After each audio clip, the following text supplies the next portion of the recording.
Alrighty then. Grind never sleeps.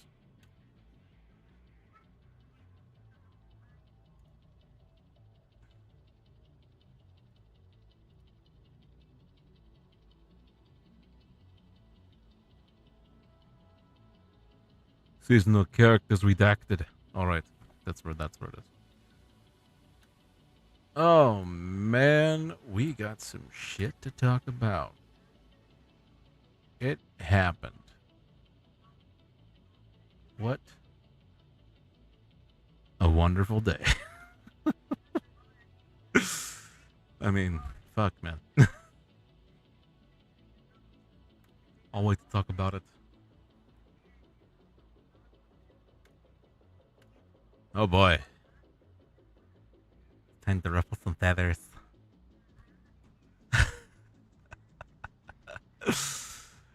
Well, it happened. Fuck. Well, it happened.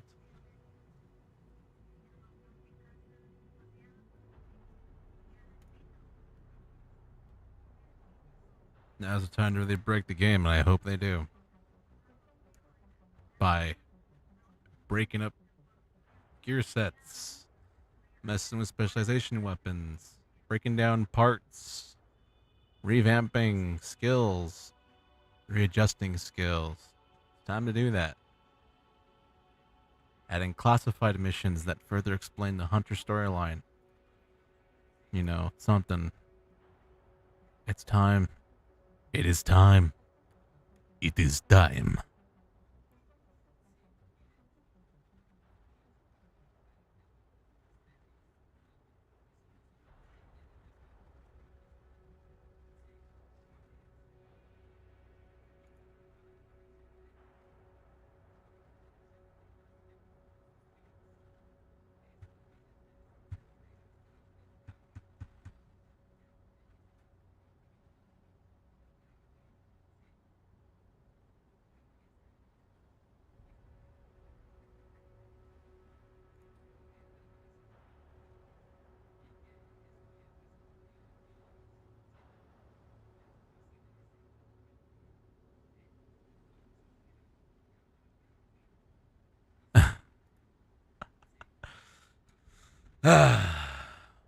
We hear you, agents.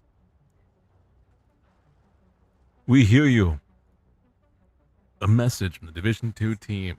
Well, it happened. Thank God it happened. Honest to God. Honest to everything. I'm glad this happened. As much as people don't like that, as much as people don't like the fact that this died, seasonal characters, as it was, and as it was stated, and as it was fully explained in the Q&A, this was a bad idea. This game is in 5 years of its development time. And that is not the way we should expect quote unquote new content. Okay. What we've been asking for is new missions, new expansions, new storylines, branching storylines that go places in areas rather than us doing the same thing over and over again. Say what you will, seasonal characters was going to redo what we've already been doing and just applying it to a season track. In the grand scheme of things, that is exactly what the Q&A explained. The only thing they were going to add is change it up by adding some type of new directive that spices up the gameplay. Aside from that, it's not new gameplay from what we've already been playing. The manhunts, how they are. They're just giving it a new name. The climax mission, we've already been doing that already. We have those already. And it's the last mission of every manhunt. And you know, sure, there's going to be some crazy stuff going on there, but every single last manhunt mission to date has been super crazy with stuff going on. I mean, they had a flame-breathing doggo that you fight at the end that was really effing hard to fight. until they patched it, and then now it's dumbed down. But back when they first released it, that shit was hard. Even if you use the Scorpio, that shit was really hard. Had a feeling they were gonna backtrack. I was hoping for this. I was hoping they were gonna do this, because this is such a bad idea. How they go about it? I guess again, 5 years in development. And again, I've watched multiple videos of people clamoring that this is that they never should have went back on their word and never should have done this. They should have went through with it. They should have let us try it. I don't know how to break it to you guys, but we're already doing the same exact thing what we would be doing in a seasonal character track, in the seasonal characters. We're already doing it. Nothing is going to change. Do you really think they're going to add in crazy stuff to every single little manhunt mission that we aren't already doing? Come on. What you guys should be asking for is classified missions, more raids, more incursions that branch out the story. I want to learn more about the hunters. Okay, let's get more classified missions, or better yet, make the little small manhunts that we do, these things, Hercules and whatnot, Echo, Hercules, like these 4 things should be straight up just classified missions right out the bat. Like, or better yet, keep the flow that they already have. Yeah, sure. You do this control point, you do this bounty, you do this mission. Yeah, sure. Okay. But at the very end of it, at the very end of each one, it should be a classified mission. And then the last one should be the big mission that they always do for every single one today. That would be cool. That further branches out, and it forces you to pay attention to the story that, again, is not cohesive to stick with unless you actually take the initiative to find every collectible and do the work yourself to branch the story.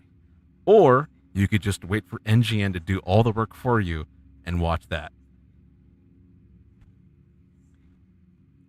This is what I've been asking for, and this is what you guys should be asking for, like this. Further branching storylines, each individual mission that we do here, at the end of them all, they should be a classified small mission. If you don't know what classified missions are, they're these things. And every single one is its own intro story to like the JTF. And funny enough, some of them even talk about one of the characters that was in the Broken Wings update. All those characters that we rescued in the Broken Wings update, they're all a part of the classified missions. Each and every single one of them talks about them, especially the Mari one. The True Sons have turned a local detention center into a prison, which is actually a really cool one. I can find it. The Central Aquarium. This classified mission is actually really interesting. The area is really interesting. This is when you're first introduced to Mari Singh. So when she's reintroduced in Broken Wings, I had no idea. I totally forgot about that. And I had no clue that she had a relationship with Manny. That was never explained anywhere. Again, I might have would have known that if that was somewhere in the storyline, but that wasn't.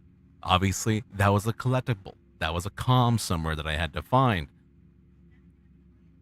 I'm a player who plays this game, not 100%. However, I play almost everything in this game, and I've never seen that comm before.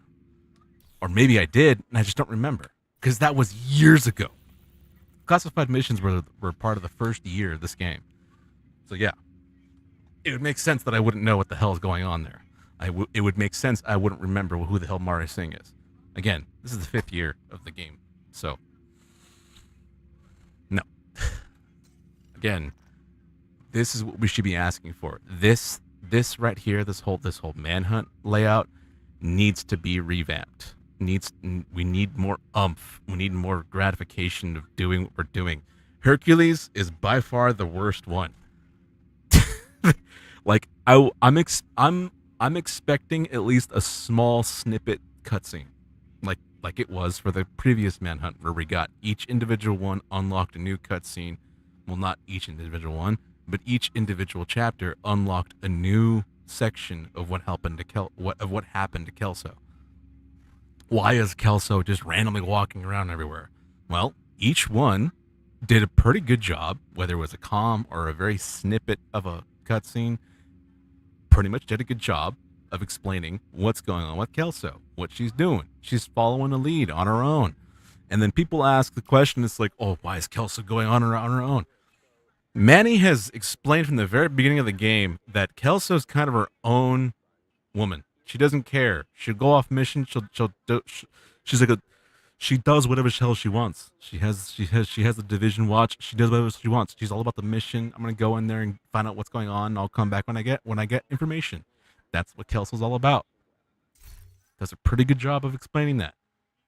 It's like, no, I never had the notion that Kelso was gonna go rogue at some point. No, it's just the fact that Kelso she took her own initiative. That's her entire persona. She doesn't need someone to boss her around. She can perfectly take care of herself. Going off on a small tangent, but that's what we should be expecting out of these, in my opinion. We should be expecting branching storylines that, show more of the story, cutscenes, more. I don't like the comms. The comms are so boring because it's like, okay, you just gotta stand there and make sure no one's attacking you, and you can finally listen to the comm finally, or go back to the White House, find the comm in your collectibles, refind it, and listen to it that way. But again, like, I would appreciate a cutscene. I would appreciate, hey, go back to the White House. Hey, agent, I need you to come find me. Manny's telling you to come find him. And he has this, like, whatever, and they go inside the office, and, like, it just starts playing a cutscene talking about Aaron Keener, or maybe Aaron Keener's planning something, and it further goes along, like, what is the point of these trials, quote unquote, Or I could be completely wrong, and this is like a branching storyline to teach us how to become a rogue agent.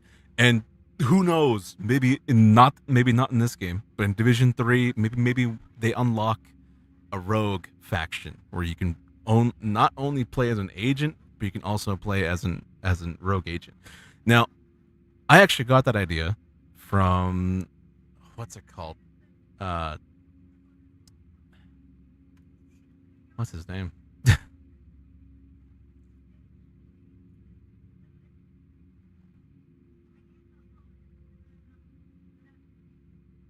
Fuck, now I gotta find his channel.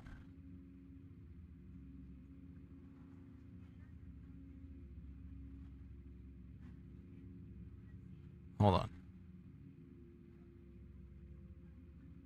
What is it? What is it? What is it? What is it?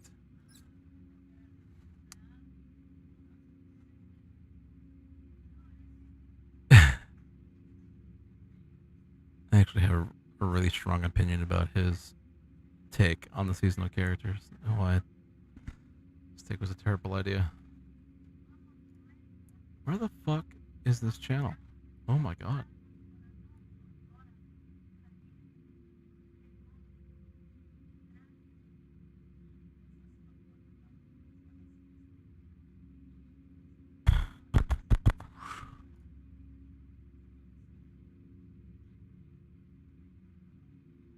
Okay, hold on.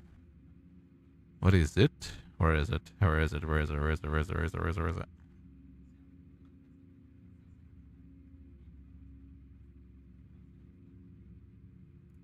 Kamikaze Von Doom. Okay. Kamikaze Von Doom had a really good video. And I totally disagreed with what he suggested about the seasonal characters. It's a even worse of what the seasonal characters was going to be. And thank God that they weren't going to go with that. But basically, essentially, for verbatim, there is another YouTuber in this, or streamer, I would say. His name is Splinter Shield, and he had a really cool thought that made me think. That's like, what could they do to make seasonal characters interesting? And it brought up the idea, why don't they make seasonal characters rogue agents? And it's just a completely different storyline than your own agent. It would make a lot more sense doing it that way. And if that was the case, that would be cool. That way they could change up everything. Not only that, you would be changing the specialization weapons. They'd probably take them out, or better yet, you'd have different skills, like different different skills for sure, but like different specialization weapon classes, different achievements and stuff like that. That would be cool. If seasonal characters weren't just agents, they were rogue agents. Or maybe they branched into being rogue agents. That would be interesting. That would be changing the story. Now, if they mentioned something like along those lines, that would be cool, because that is game changing. That is completely a different thing that would be cool to see. Now, all right.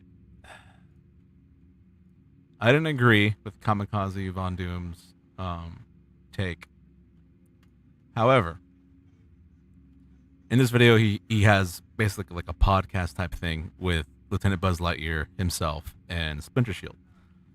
Now, his entire take, I don't agree with. It's a bad take. I'm sorry, homie, but it's a bad take. I'm sorry, but Splinter Shield had a really good point, and I think I can find it.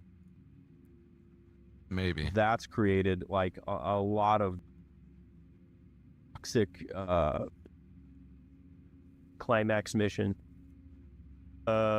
This seasonal character thing, if done wrong, it does feel like just it could kill so much momentum across so many different classes of players. Right. Right. From content creators to the casuals. So there's just so many questions about how exactly how is this all implemented? How is this going to be run? Okay, that is so true, by the way. Like, seasonal characters would kill. It would mostly kill build content creators, because they would have to wait 3.5 months until they can actually gain access to their guns and their gear on their main character to actually make the build video. I don't really care about that, because I'm not really a build video channel. But for those people who make those videos, it's gonna suck for those guys mostly, because they have to wait. They can't make a full-on build video using a nerfed version of their agent. They really can't. I mean, maybe like, oh, here, make this build to get your thing going. If that's the point, and they're not going to change anything with the gear, then you might as well make a Hundus Fury build. You might as well make a basic Striker build. You might as well make an Eclipse Protocol build. And they did mention that your recalibration station and your crafting station will still, all the levels, all the blueprints and the levels you gain from that is going to carry over. Okay. The only thing that doesn't carry over is the division credits. Okay. Let's do a couple missions, get some money. Let's get some Striker materials. I'm gonna go to the crafting station and make a Striker set. Now I'm just gonna blow through all the content. All that work just gets bypassed. Whatever they were going to add that was going to, quote unquote, change it up, it's not going to be enough if they're not going to edit the gear sets that are already in place. It's not. I like your idea about, kind of making the seasonal characters the season pass. You get your season pass and there's your seasonal character, and it's all locked into that character until the season's over, till you accomplish that, finish that climax mission. Yep. I think that could be one way to keep it fair and keep it somewhat consistent. Right. until the end. Which is basically what they were doing. That the entire QA explains that exact thing. What he's talking about. So yeah, I agree with a lot of what you're saying. I'm just kind of sitting back here trying to think, look, like, well, can I improve? What might I do to improve that, or what other ideas might I have? Right. I got you. I'm. You know, as I listen to you, Tommy, you know, Jay-Z comes to mind. You know, Massive's got 99 problems. Their seasonal character is all of them. It isn't just Lieutenant Buzz Lightyear and Spinner Shield sound alike. Oh my god. one. It's all of them. Resonate, not for the new players that are coming on, that have been here since 20, the negative vibe. Right. If they can overcome that that's flying around right now concerning it, left the community to try and I'm just gonna skip forward, try to find the part where Spinner Shield explained the rogue agents part. you work for, it's irrelevant. You've never seen that problems. Which laughable. So my last thing. So what I'm asking is, if you will, and so 4 days ago I made a poll and it said It's Kamikaze Von Du's take. and prevent all the Yeah. This could not necessarily throw a wrench, but kind of put all of this in a different light. I have a strong suspicion about the purpose of these seasonal characters. One of the Okay, here we things go. we've been saying from early days is that ever since that final message from Keener in Division 1 is that we would be given some kind of choice at some point to go rogue. And especially with a lot of the events from the latest season, I really think that with these seasonal characters, we're going to get that option finally. Ooh. See, that is interesting. That is really a good idea. If you made seasonal characters rogue agents, completely separate from the main story, that would be fucking cool if they were going to do that. But there was no confirmation of them doing that.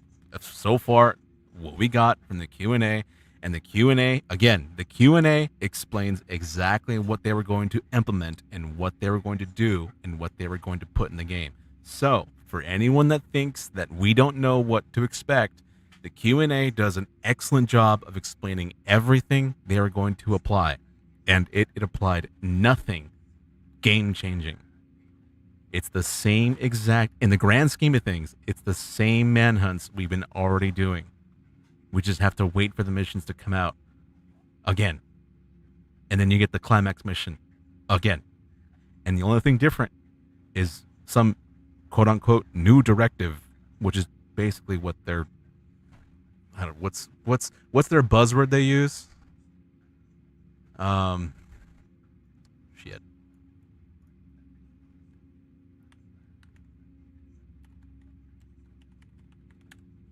I did have one idea where they would do new classified missions, but with mods and maybe an enemy randomizer or something to keep agents on your toes.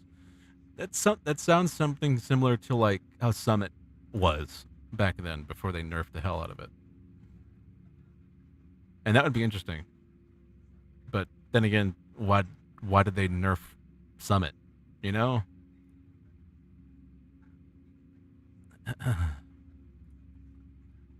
Now I need to find Division.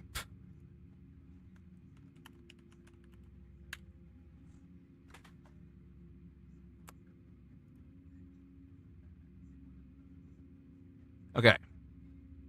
Season 2.0 FAQ. Okay. The buzzword they use a lot, the one they throw around a lot. Let me see if we can find it real quick. Season characters will continue to have access. Season characters for the Collaboration Library. Season characters will be able to use account-wide as resources.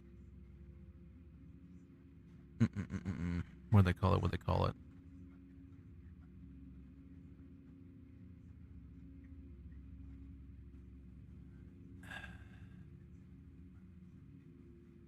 varied activities such as seasonal missions, seasonal projects, manhunt scouts, and priority objectives to be completed with your seasonal character, followed by a 2-week intermission period during which you can utilize your main character. Your non-seasonal character can be accessed at any time during the season, but with no access to seasonal content except for the 2 weeks intermission. This is the biggest thing that everyone overlooked. I don't understand why that's a good idea. I really don't.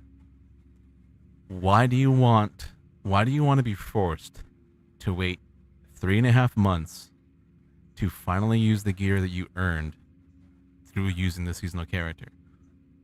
That doesn't sound fun. And the funny thing is, and the most ironic thing ever about this, is no one, absolutely no one, every single person I have talked to about Descent absolutely hates it. It's just boring. What does seasonal characters sound like to you? It sounds like Descent. Just, you have access to everything. It's ironic. It really is. Okay, where's the buzzword they used? I need to find it. Emission period, proficiency breaks, blah blah. Seasonal character progression typically.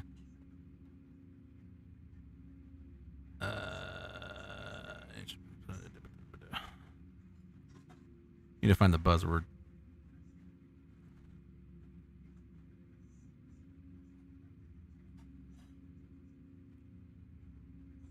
The more experience the story through seasonal structural, utilizing character with appropriate power level, capitalizing on features such as gameplay modifiers. This buzzword right here, these 2 words, gameplay modifiers. Okay. What it sounds like, okay, it sounds like a directive. It just sounds like a bunch of directives, a bunch of random directives thrown into one, essentially. Or it's just the missions that we've already been doing, and you just go around the back instead of the front. And we have seen that before through the manhunt. Through these little missions, because these little missions right here that you do when you go hunt down a control point, you do a bounty, you do a small side mission.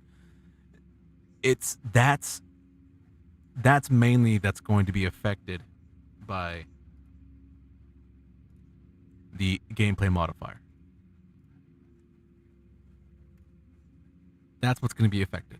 Aside from that, the climax mission isn't going to be affected by the gameplay modifiers. As far as the Q&A has explained, that won't be affected. It's only just these branching things that show up. And again, the Q&A explains perfectly in clear view of what it is, so you don't need to experience. It tells you exactly what it is, and it does a really good job of describing what they're going to bring to the table. And it's just this all over again, really, in the grand scheme of things, but with a level 0 character. I'm sorry, but that doesn't sound fun. I'm better off playing Descent. At least that way I actually get at least that way, if I win, if I beat the Nemesis, I actually get a blueprint. I might get a gear blueprint that I don't have. At least. That's my main gripe about the seasonal characters. It wasn't really going to change anything up at all. So like, I don't understand why people think that you need to experience it first when they explained it very well in this entire Q&A. They did a really good job of explaining it fully of what it was going to be. Like, if they were going to release the expansion, I'm buying it right away. Don't even care. Don't even care how much it costs. If it costs $60, fuck it. I'll buy it. Don't care. That's something I want to see.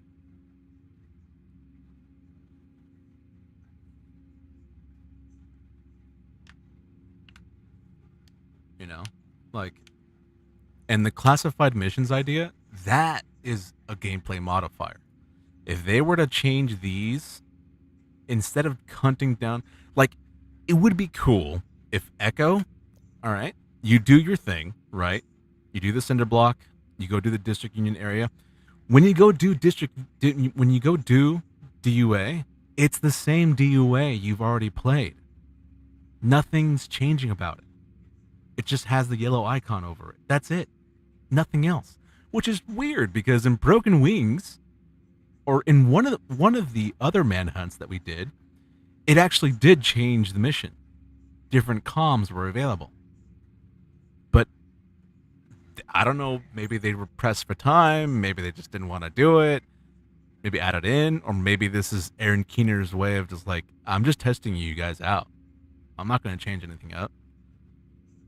So maybe Aaron Keener is just forcing us to redo DUA for his own quote-unquote testing, I guess. Maybe that's what they were trying to portray. I guess that makes sense. Yes. Okay. But then it would be cool if each of these provided a classified mission. Instead of just do a control point, do a mission, do bounty, do another control point, do another bounty, do another bounty. Okay, here's a comm. Okay, bye. See you in another 2 weeks, 2 or 3 weeks. And then rinse repeat until you get to the last manhunt and you get a final mission and it's something completely different than what we've seen before. That's not fun, dude. Like, make me do a classified mission in each of these manhunts, these little mini ones. That would be cool. Like each and one of these manhunts, they're really cool. You do them and like you're entering a different place you haven't seen in forever. I'm gonna do Mari's real quick, just to show this off, like, because since Mari is a character that was recently shown off.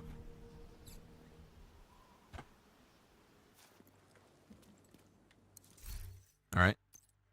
This is another thing that sucks too. You can't redo them on hard difficulties. That's kind of dumb, but whatever. Let me change to my Hunter Fury build. Make this go by quick.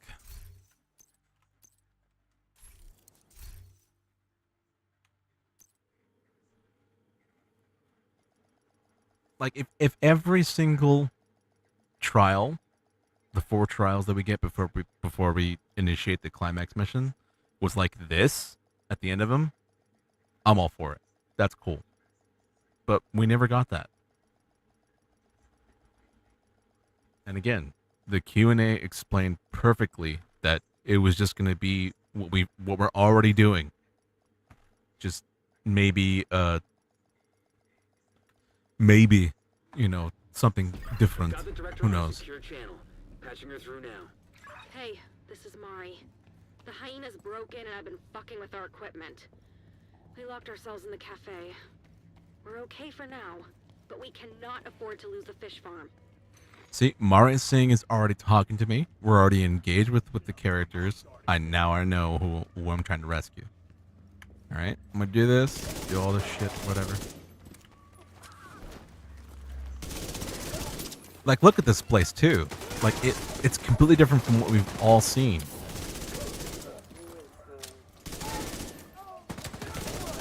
You never see another place like this ever again.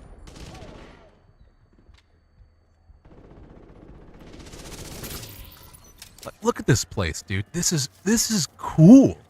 Like, you go in here, you can find little secrets too. If you like look around real quick, you may or may not find little secrets, like little trinkets maybe, or maybe you'll like find like a prompt like tells you what's going on in the pedestal that's here or whatever.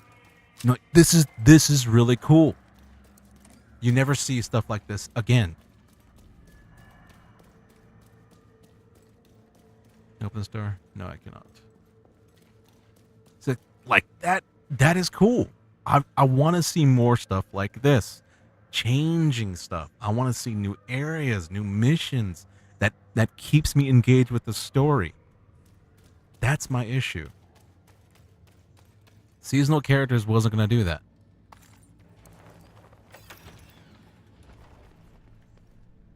We're in the cafe. Quickest way to us is to go through the maintenance room to the lower level of the atrium. This stuff's interesting, man.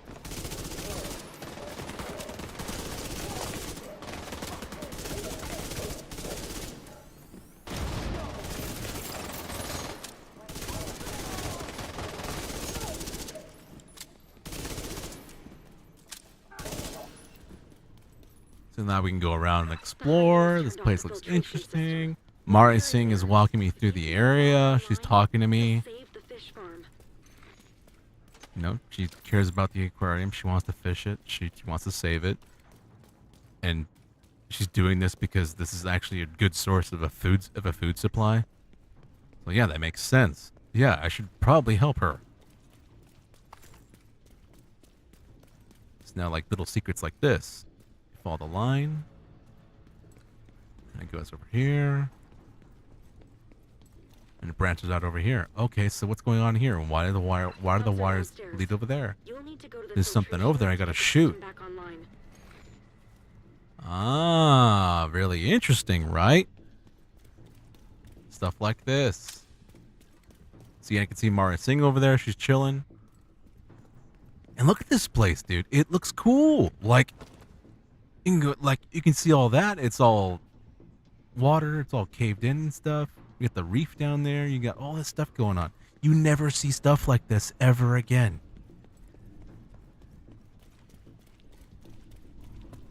I think I can shoot it from here if I remember correctly.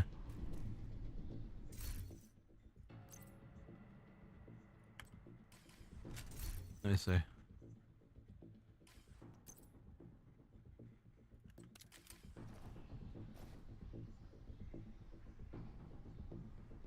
I know there's something I gotta shoot.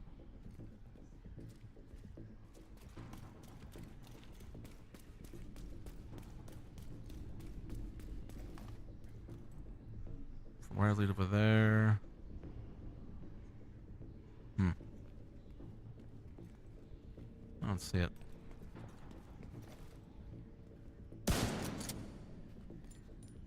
Maybe not.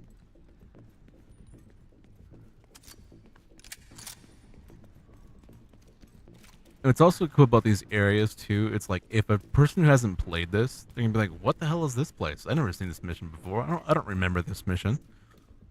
Well, these are the classified missions. These are the missions that they stopped making. And I think there's something a bomb.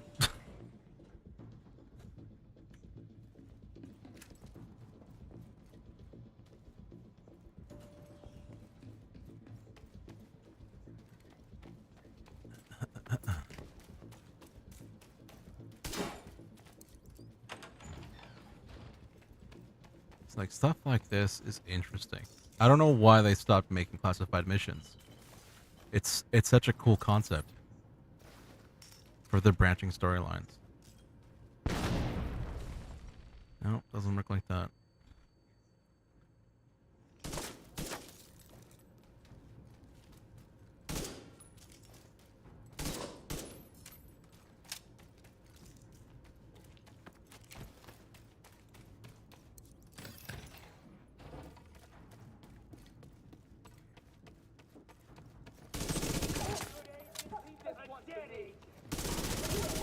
I remember watching,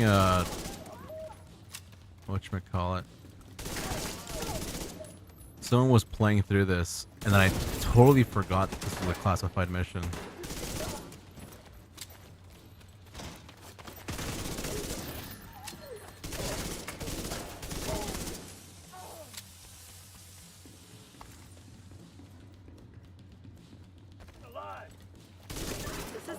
Complicated, but it's been intern proofed. Should be a poster on the wall that will show you what you need to do. Okay, so now she just gave me an objective. Now here's another cool thing about a classified missions is that it gives you little mechanics like this. Gives you little scavenger hunts that you can do in them. So tell me I gotta look up this thing. Here we go. Ozone chamber, blah blah blah blah blah.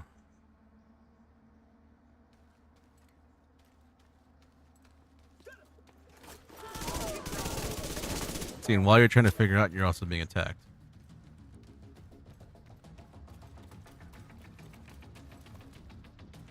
going to assume it's this area first.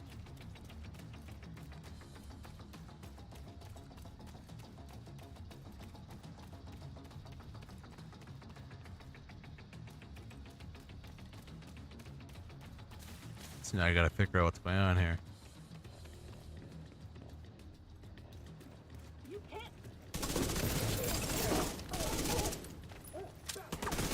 Did the hyenas fuck up the poster? We need to get the system online. And then she gets mad at me if I don't fucking do it fast enough. Shit like that is fucking cool.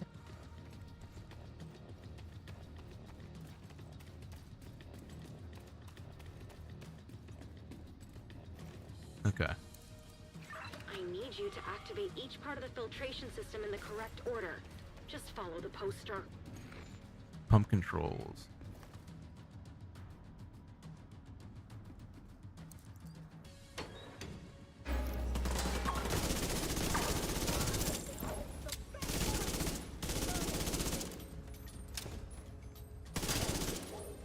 Activate foam fractioner.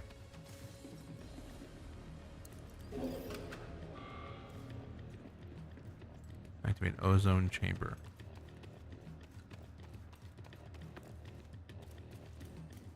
See, they should have released more stuff like this. This is interesting.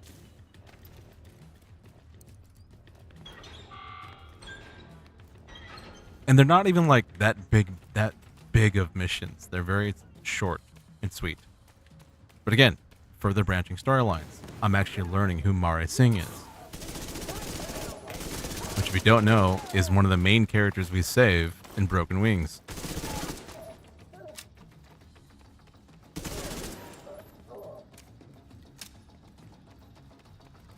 But you wouldn't know who Mare Singh is unless you played the classified missions. And these missions were released the first year of this game. So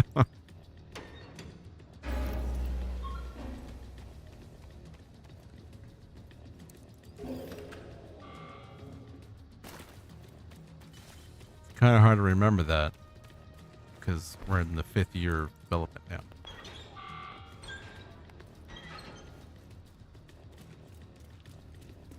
Did I do it wrong? I think I did.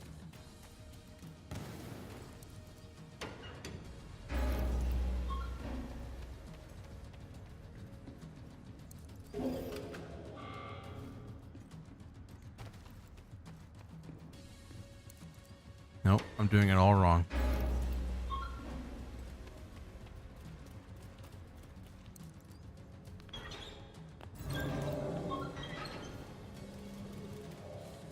I'm just a dumbass. That's what's going on.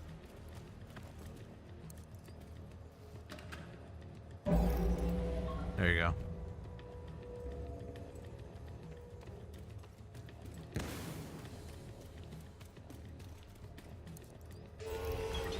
Thanks for getting the system back online. You saved the fish farm. I saved the fish farm.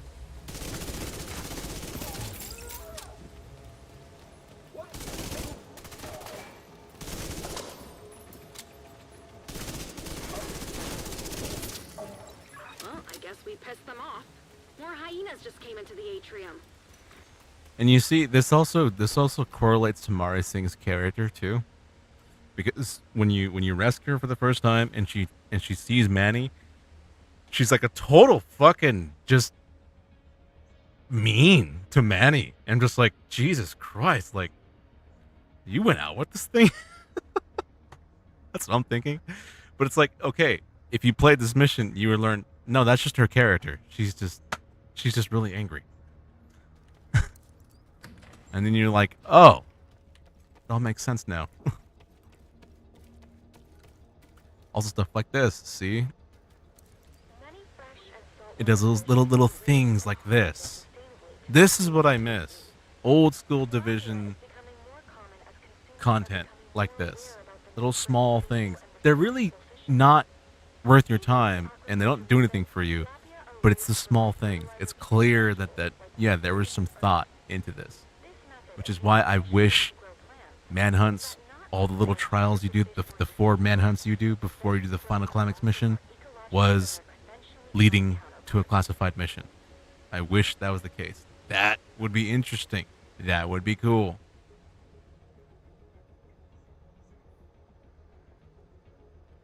But instead, it's just go find this person, kill this person, go to this control point you've already been doing for God knows how long, and you're done. That's it. You know?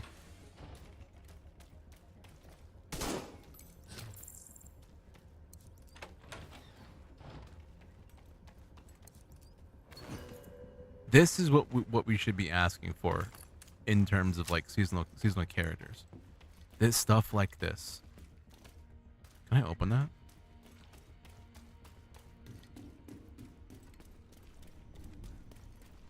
Thanks for getting the system No, I back can't. online. This is cool. I drained the entire coral reef, and now I can travel around here.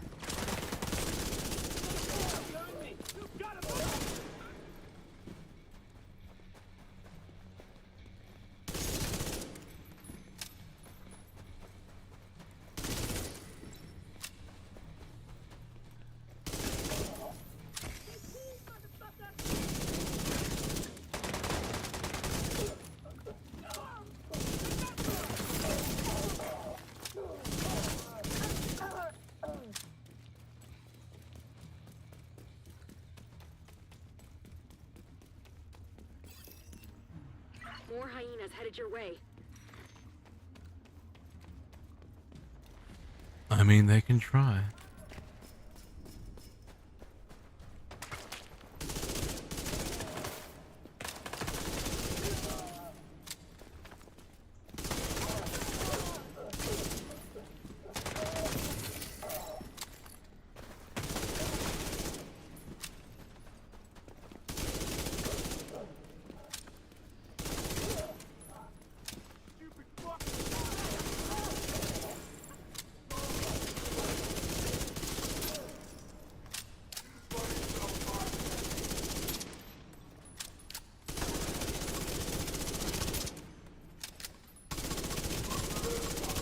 Oh, you lucky bastard.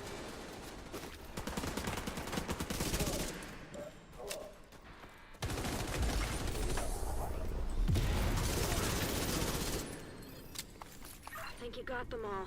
You should be good now. Come on up. We Snag cleared gonna the door. rescue her now.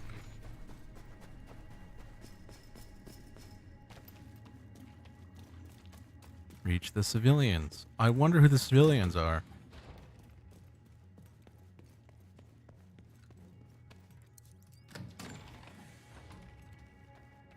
Oh, look. It's the person that we rescued. No, it's not him, actually. Never mind. No, he's one of them, though. This guy.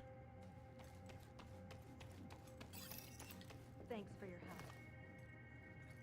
We're Don't safe now, think but we one of... still I got don't a think lot of her. work No, to we do didn't here. save her. But here's Mari. See? Now I know who Mari is. Again, this classified mission was released during the year 1 of the game. Broken Wings was released, what, last year? Year and a half ago?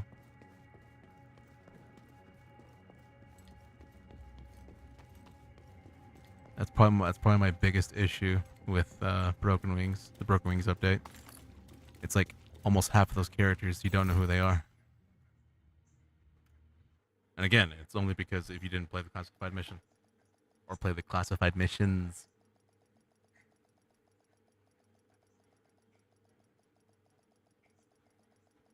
But yeah, that's the aquarium. That's cool. That's a really cool mission to replay every now and then. However, I wish you could play it in hard mode, or wish you could play it in heroic, hard difficulties. But you can't do that, which is really weird. But like, if the manhunts Good work, Agent. worked like Secure that, the aquarium and save the fish these farm. four, Without your help, we would have lost everything. and you saw how Thanks to short you, that was we can too. sustain the community. I owe you one. Obviously, yeah, to pad out the experience, I guess, to pad out the comms that you get. Sure, make us do what we still do already, but at the end of them, at the end of each one, you do a classified mission. to further explain what the hell is the point of hunting down the main target.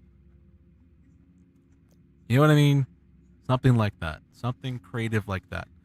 Seasonal characters, as they were explained fully through the Q&A, didn't provide that. It told you exactly what it was, and it wasn't that. It was exactly what we're already doing, but you're playing as a level 0 character. That doesn't sound fun. That doesn't sound fun. You're better off playing Descent, which is weird, because Descent is the most unpopular mode I've ever heard of. It was cool for like the first week it released, but everyone collectively did not like it that much.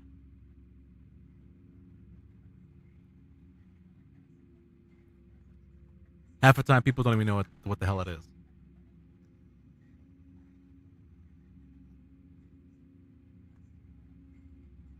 Because roguelites don't do well. Once you mention that, no one wants to do that. Plus, the RNG in Descent can really fuck you over sometimes. Goddamn.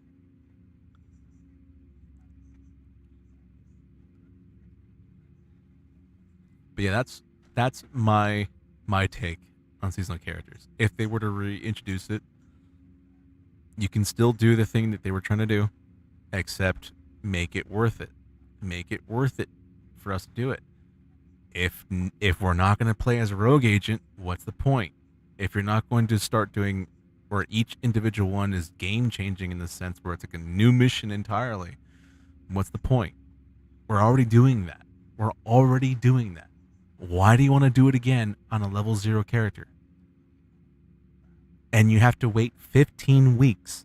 That's 3.5 months to get the seasonal gear and weapons on your main character. And you have 2 weeks to play with that stuff. Now, I imagine the idea around that is that, okay, you're going to spend the time to play with the new gear for God knows how long, but by the time you're done with that, by the time you're done making the content, by the time you're done doing all the raids possible with all the new gears and weapons, the new season's already out. You're already ready to start the new season. Because you don't have to start the season right away, obviously. But, you're as soon as you're done doing whatever it is you want to do with the new gear sets, the new weapons, you can start the new season. That's on the way, right away. And then that's an infinite loop of quote unquote content. Right there. That's the new grind right there. So now you gotta wait another 15 weeks to get the new season content on your main character. And then vice versa, rinse, repeat, do it again. At some point, players are gonna drop. Players are gonna stop playing it because it's just okay. Now at this point, I'm playing Russian roulette to get the stuff I need, because I don't know about you guys, but half the time the gears and the weapons, they don't stand out. They don't beat Strikers. They don't beat Hunter's Fury. They don't beat all the meta builds, and that's another big issue. Okay, so now you're gonna add in a bunch of bloat gears and a bunch of bloat weapons that honestly are not game changing. The only one so far that has been game changing is the Saint Elmo, is the Ouroboros. Those two weapons are so different from all of their weapons. That's why you see everyone either running around with a Saint Elmo or an Ouroboros. Is it boring? Yes. But you know how they could change that? Go back on the other gear sets, and start looking at them. Start revamping them. Change up stuff. Again, this is the best time to really break the game. Really go back and look at your core items, look at your core gear sets, everything that's going on, the one that's all the skills that are being underutilized. This is the best time to go back and look at them and figure out, okay, why isn't the player using these? Why isn't anybody using these skills that are already in the game? Okay, let's edit them. Let's change up what they do, change up how they act, Like the healing drone, that it would be cool that if it produced stacks and like max stacks, it produces a massive cloud heal, but it has a long cooldown. That's something interesting. And you can pair that up with Catharsis. Now you got a really cool sounding healer build right there. You know? That's my biggest gripe. It's like everyone's complaining about seasonal characters. How can you pass judgment on something you'd never played, you never tried yet? Again, Q&A explains exactly what it was going to be, and it's the same exact thing what we're already doing. What they could have done is go back on all these different builds. Figure out why isn't anyone using this, the Demolisher Firefly? Why isn't anyone using the Burster Firefly? You know? Oh, but you could say, oh, it's for PvP, you know, whatever. It works out there too. Okay, this is a PvE, PvP game. It has both modes. It's time to acclimate. Go back to the old skills that no one's using for PvE or PvP and figure out, okay, let's change it up. Let's buff them. Or maybe let's add something else to them. You know, why does no one use those two skills? I rarely see people use Burster and Demolisher. Rarely in PvE. PvP, I have seen them, but it's a one-off. Rarely do I see it in PvP. Secret Mine. The only one I really see a lot of people use is the cluster nades. Pretty much. These two kind of lackluster because you only get one. This one kind of gets a pass, the explosive one, because it does massive amounts of damage. This one also kind of gets a pass, I guess, the air burst, just because it takes so long to arm, I feel like. These two are weird because they're really weird to arm. Whereas this one, you know, finds the targets and it does the work for you. That's cool. I like that. And this is just awesome. The Mender one, great fucking skill. And it works really great with healer builds that use Survivalist. Really good. I love this one. But these two, kind of lackluster. Not gonna lie. Rarely do I see them being used.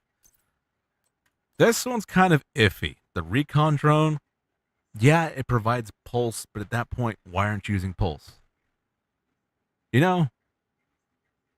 At least this way, you know, you basically have an infinite pulse, basically. It's just flying around. I guess that's cool, but, you know, something else would be cool. This one kind of doesn't make sense. I haven't seen a single player use this. The only ones I see are noobs that don't know yet its real use. I feel like the Bombarder drone is mostly for PvP because you can lock down areas. But it doesn't do a lot of damage. And I feel like it's just meant to just keep people out of cover or in cover. This one, Defender drone, this thing dies so quick in PvE. Like, what is the point? I see this a lot in PvP though. This is used a lot in PvP. But for PvE, it's kind of useless. Striker drone, fucking love this one. This is amazing.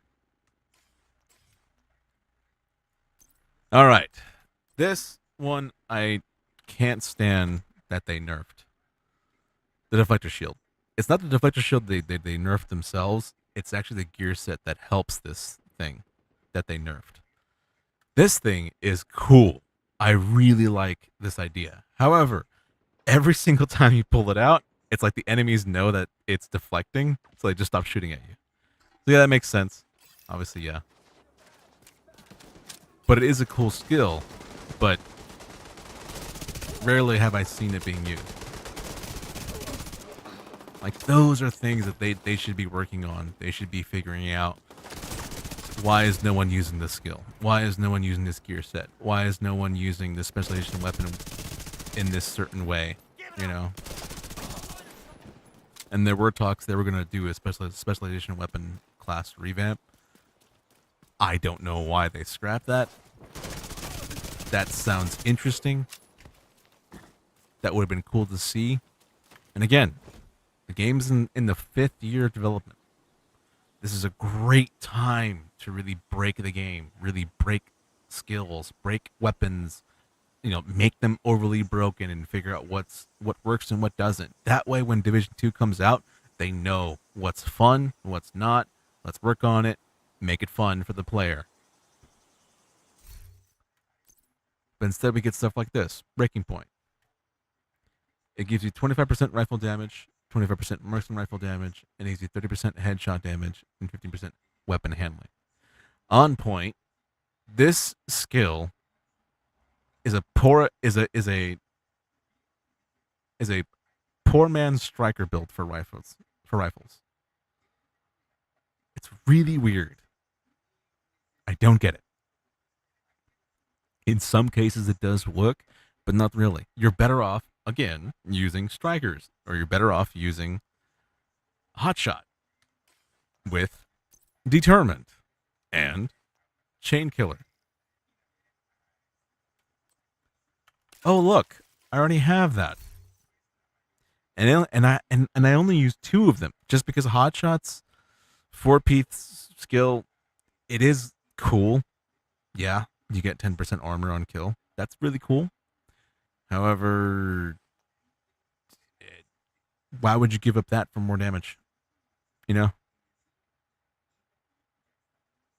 this is a deadly set.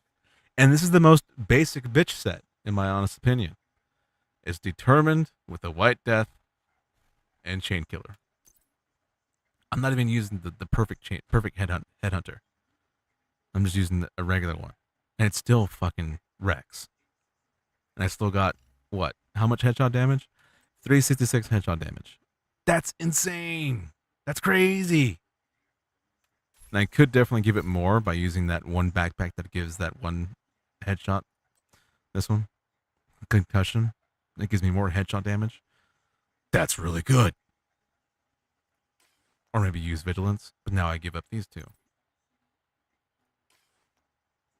Instead, I'm just going to opt in for making more headshot damage. As best I can. And this gets the job done. This is a basic bitch sniper build. Okay, let's make a pistol version. There you go. There's your pistol version right there. 3 Hunters Fury with a Ninja Bike backpack. I get Apex Predator stacks, up close and personal. I get Chain Killer.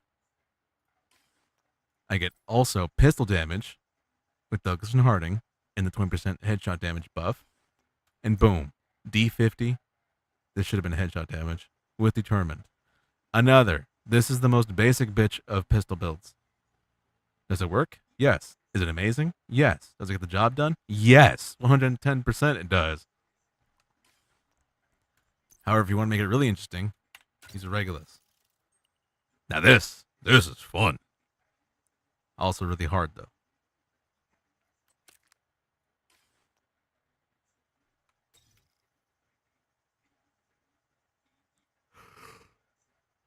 I don't know. Maybe I'm crazy. Maybe. But it's like, this is the things that they should have been looking at instead of making seasonal characters. Instead of making new ways for you to regrind for materials, regrind for things. Nah, man. They should have went back and go through those things that people are not using. And instead of nerfing things, buff things. Change it up. Instead, they nerf status effects for raids. Why? To stop speedrunners. They nerfed healing to stop speedrunners. Because I guess it was getting too stale, I guess. So let's nerf everything. That way it's not so stale. Nah, man. You don't do that. Change it up. Figure out, okay, let's go back to the drawing board with the current raids. Change it up. Find ways to make it different. Make it a cooldown on something. Force me to do the mechanics of the actual raid. Because at this point, I don't even know. The mechanics for the raids currently change so many times, and it's not even because like the raids themselves are changing. It's just because players are finding new ways to cheat it, essentially. Go by faster. And it's cool, but it's like if you're not gonna change up the raids at all rather than nerfing us, we're just gonna find new ways to game it, essentially. You know? Like maybe add mods, maybe add mobs appear in this one area a little more so than the other area, or something like that. You know?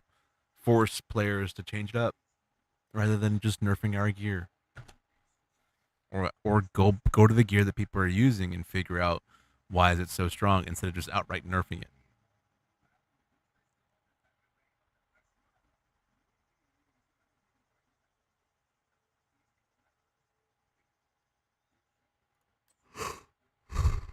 I don't know. Interesting stuff. Really interesting stuff.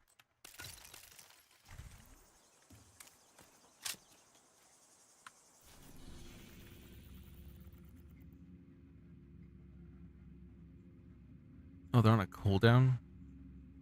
Really?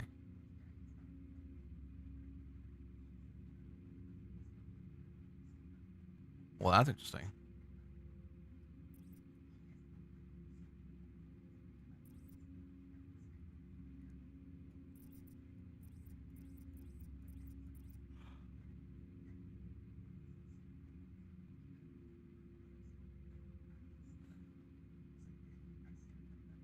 Alright, I gotta open up Discord. What's going on?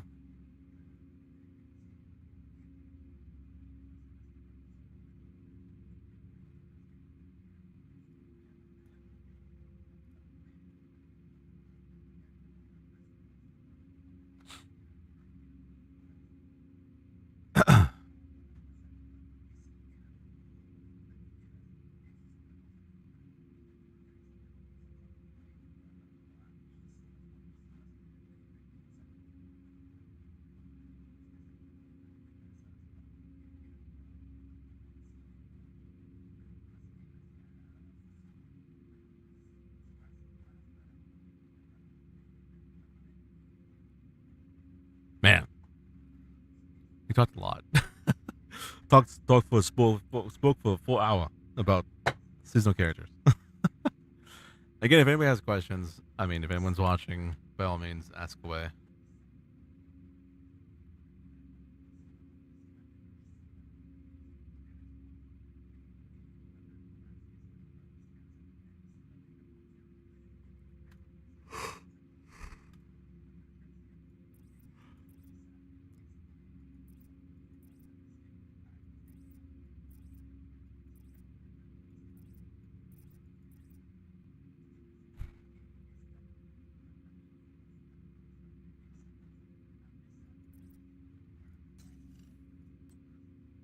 Daily, we got neutralize named Black Tusk, neutralize elite Black Tusk, complete Pentagon mission. Oh, fuck. Pentagon and DARPA.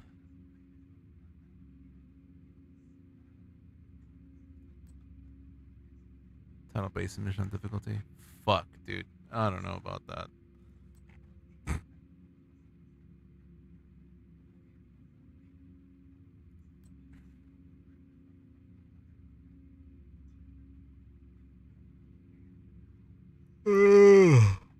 Oh my god. Man, I'm tired. Shit. Work kicked my ass. Fuck.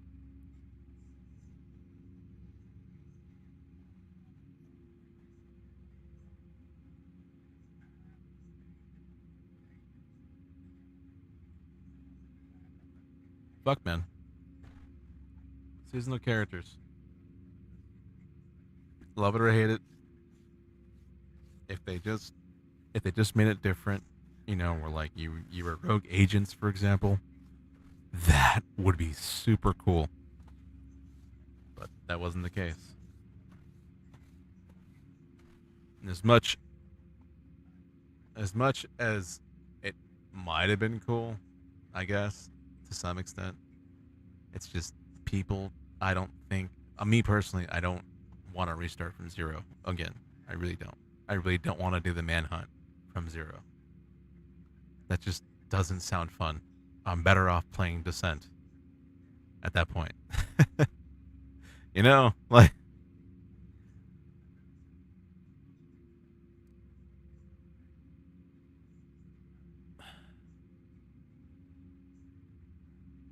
which is crazy because I hate Descent.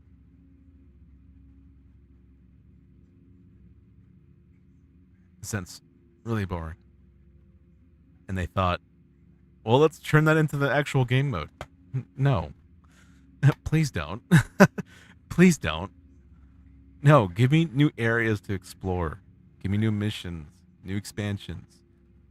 Even if it's like super weak of an expansion, like one little short area, down. Still buy it. Make it $15, make it $20. I'll buy it.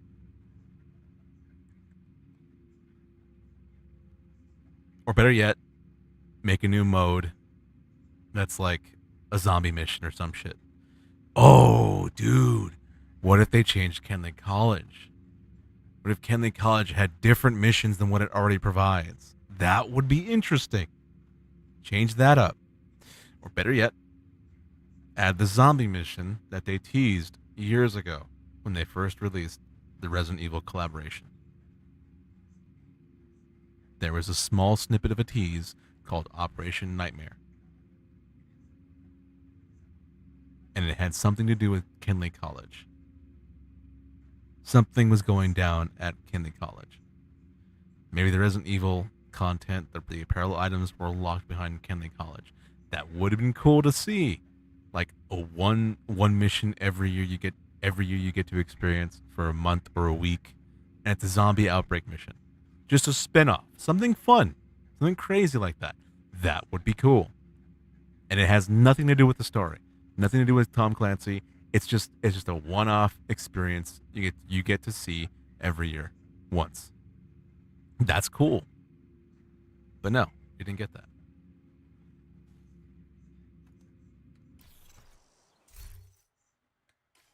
You know, I don't understand how you have, 9 factions, and we're still fighting Black Tusk at Tuttle Basin. To the stronghold at Tidal Basin and are planning to move them to more. You have 9 different factions, and it's still Black Tusk fighting Tuttle Basin. You know, again, branched off stories. Make the hunters take over. Make the unknowns take over. Make us fight 3 or 4 chainsaw chungas. It sounds insane, but that would be cool. You know, and it's something different. That's cool. Let's do something more like that.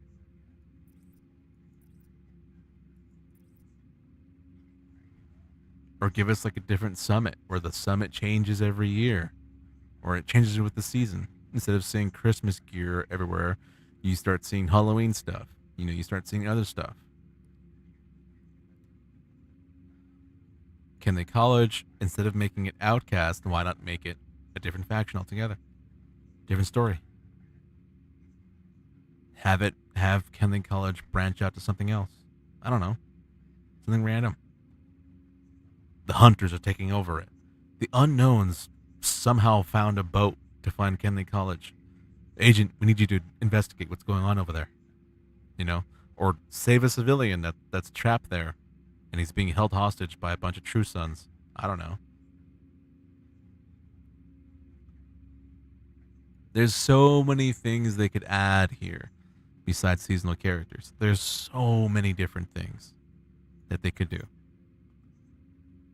But again, if seasonal characters forced you to become a rogue agent, a different faction altogether, that would be interesting. That would be amazing. That would be game-changing. That would be cool to see and cool and worth it to start over from start. That would be fucking cool. It's like, okay, I'm playing as a rogue agent. I get to experience from a rogue agent's point of view instead of just another level 0, very green division agent. No. Make it different. That's the only way I feel like seasonal characters would make sense in this. In 5 years, of this game's development. But instead, no. You were still just a regular agent, and you were just restarting from the story, from level 0, and your main objective is the manhunt. And aside from the buzzword they were using, it sounded like the same exact thing that we're already doing. We're already doing this. I don't get why people think that they were going to change this up. The way they explain it in the Q&A, it's the same exact thing. Go find that control point, take it down. Go find that mission, go take it down. Go find that bounty, go take them down. Go do that control point, go take it down. And then you're done. Here's a comm. Okay, bye. See you in 3 weeks. Like, the Q&A explained exactly that's what it was going to be. So it's like I don't understand. I don't know where people are getting that it was going to be different. Just because they used a new buzzword, and they just explained the same exact manhunt we've already been doing. I don't get it. But again, it would be cool if each one of these, of each manhunt that we do, you do all the things here, whatever. Keep this in, cool. But at the end of it, it's a classified mission. It's a classified mission that's further branching in to what's going on with the main target. And make each of them have one at the end of it.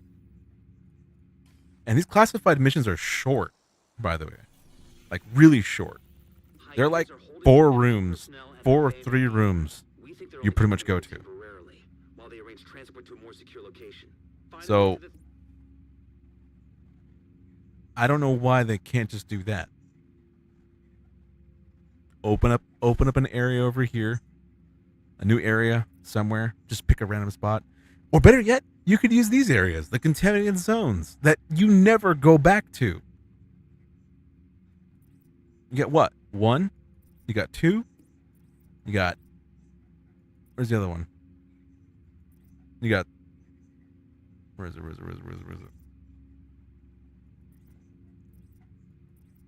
Is it just those 2? I think it's just those 2.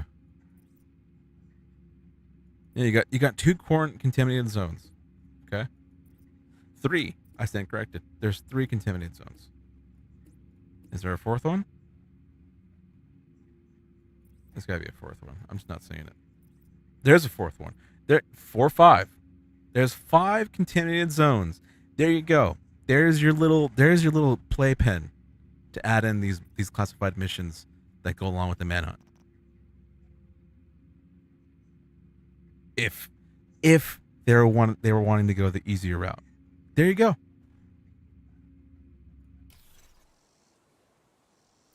And it would basically be like the invaded missions for the Black Tusk, but instead it's a part of the manhunt.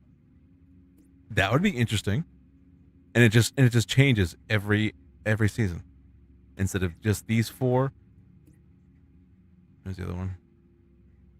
Instead of just these 4, it changes to this one. That would be interesting.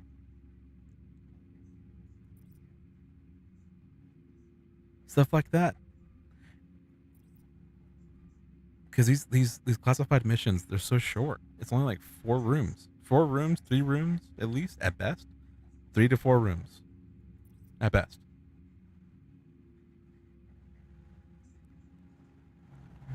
That's what I don't get about seasonal characters. It was going to provide nothing for you, nothing game changing, really. You're not a rogue agent. Nothing new of the story is going to be different, other than you just being a level 0 agent, and you're going to be doing the same exact thing.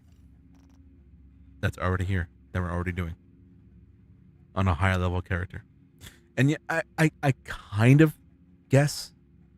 Because you can use your overpowered build and just blow through this so fast. I kind of get that. But it's like, okay. Why was the Broken Wings update? All 4 of these were really challenging on the Broken Wings update. Really challenging, actually. And especially, Broken Wings especially had the 4 drones at the very end. And if that wasn't enough, at the very end of it, you fight that fucking doggo with the flamethrower. That was a problem. Oh my god. But it's still fun. That was probably the most challenging they released yet to date. The drone, the four mega drones, though, that was really challenging. But the last boss you fight at it, the flamethrowing doggo, that was really hard on heroic difficulty. On challenging, it was also really hard too. But on heroic, oh my god, Jesus. Even using a Scorpio build, still fucking tough. But I did that solo, and I felt accomplished doing that. And I would totally do that mission again if necessary. It's that fucking cool. That fun. That challenged my overpowered build. Now it makes me think. It makes me change it up. I'm gonna get off my striker build, my super glass cannon type striker build, and gonna hop on a different tank build using the Scorpio. Now I'm changing up my tactics. That's cool. Obviously, the climax missions are challenging you. They're forcing you to change up your playstyle. They're forcing you to change up out of your OP gear and use a specific thing. Or better yet, force you to do multiplayer with your friends to complete the mission, which is also cool because it's promoting multiplayer play. Because most of the time I do most missions solo, just because. I don't know. I'm not sure about everybody else, but I just do solo content all the time. I don't know what it is. I preferably don't like playing with people, but in this game, like missions like that, yeah, I'm gonna party with people, just because it's really hard by yourself. But it's cool that the game forces you to do that. It kind of low-key forces you. The other one I kind of like is the Kelso one. The last mission when you have to find Kelso at the Shannon tanker. That one is a really cool mission. Really cool mission.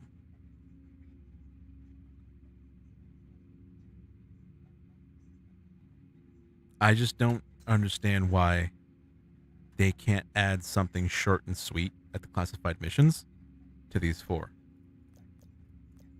Because again, classified missions usually range to 3 to 4 rooms, and they're really short. And it's a great way to explain what's going on with the main target. It's a great way to explain what's going on here.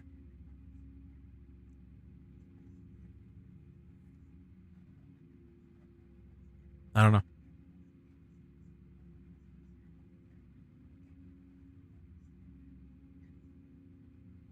I really don't know.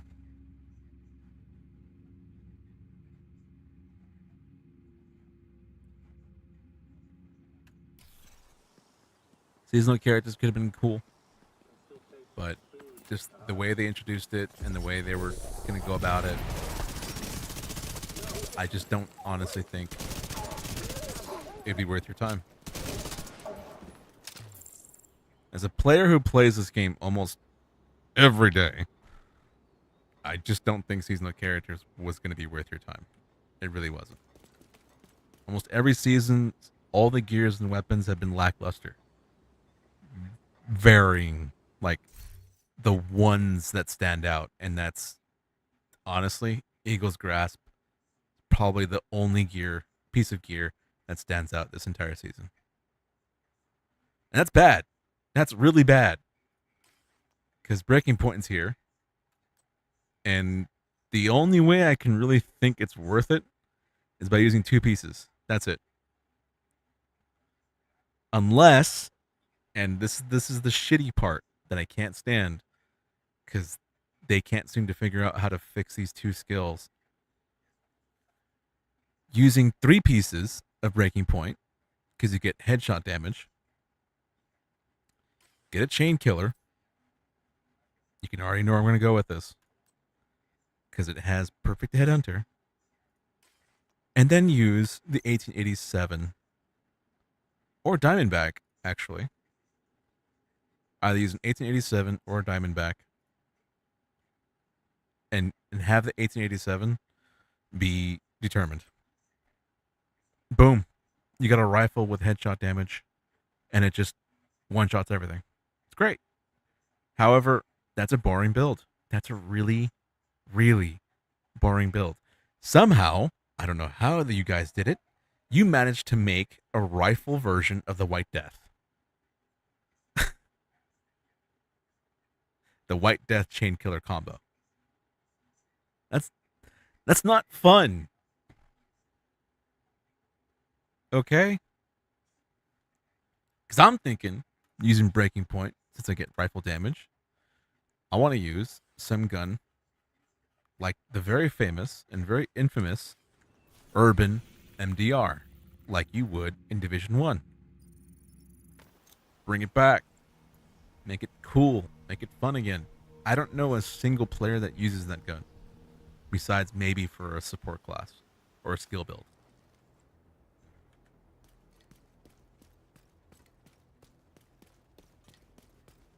I like making deals.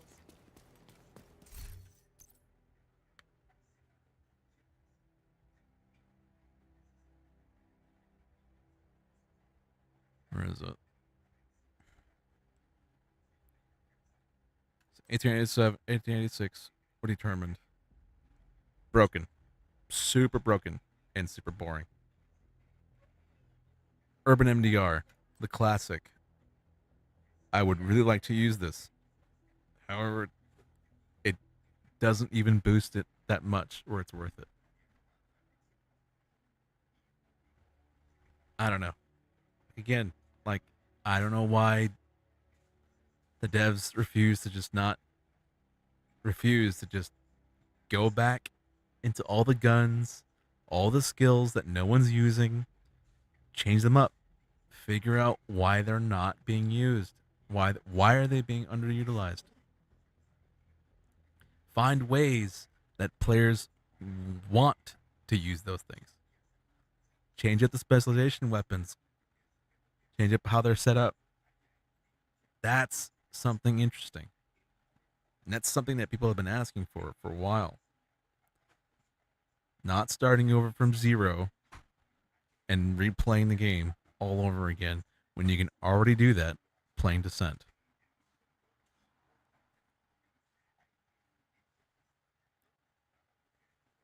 I don't get it.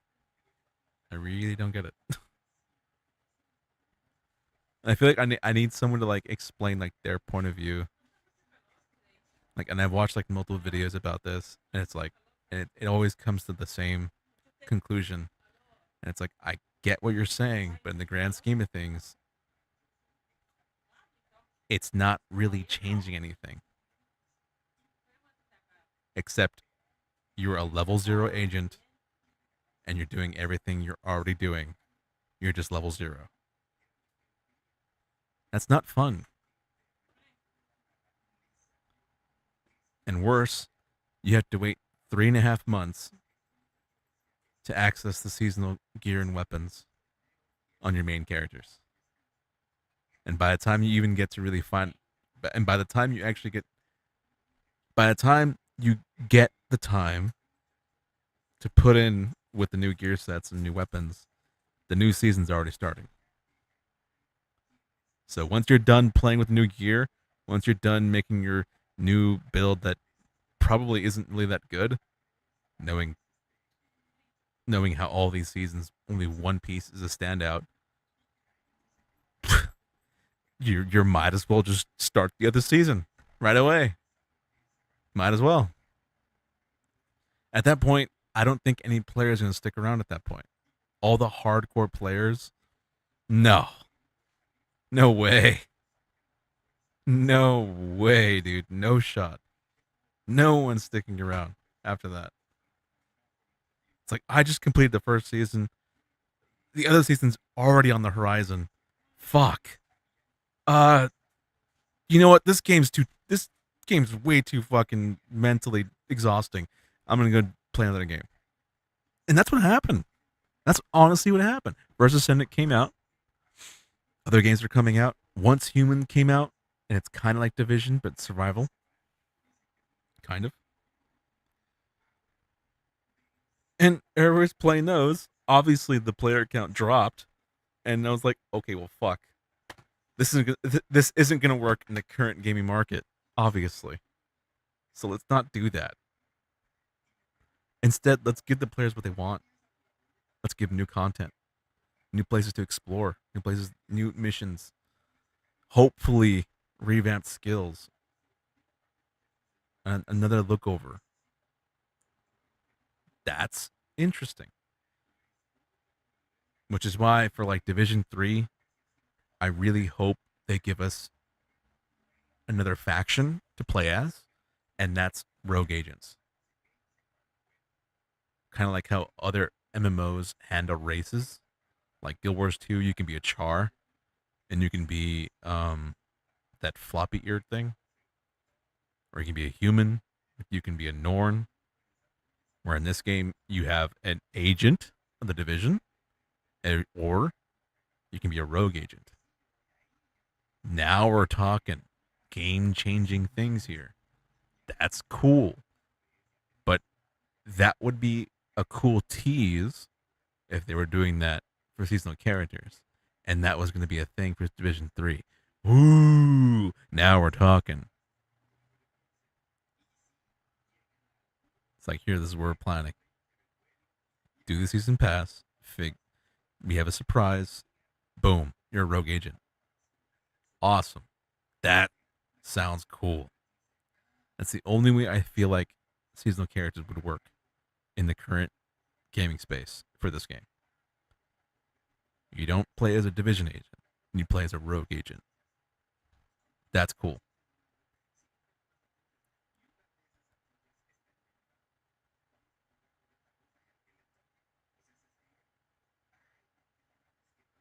Interesting ideas are being thrown around here.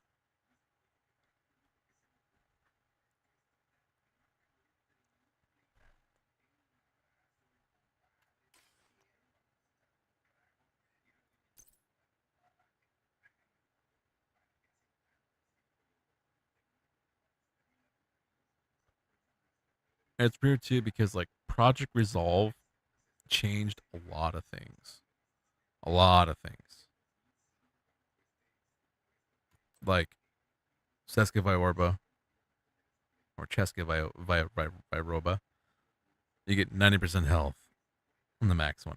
I don't know anyone who's going to do that, but that's pretty cool. It's a big change right there. Overlord is now 30% weapon handling.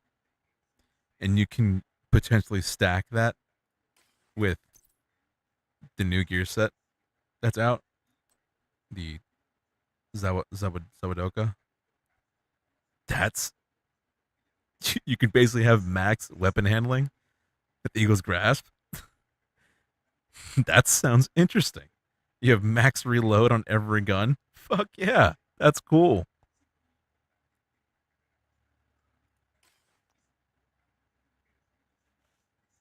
You know, stuff like that. Change it up. Add more things that pretty much break the game. Wow, you get 50% accuracy with Douglas and Harding level 3. Fuck.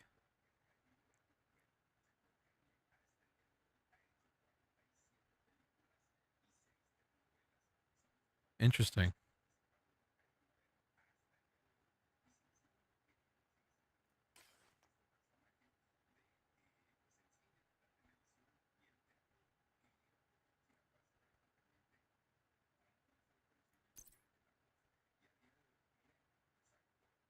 Yeah, Aegis, I don't know what they were thinking with Aegis.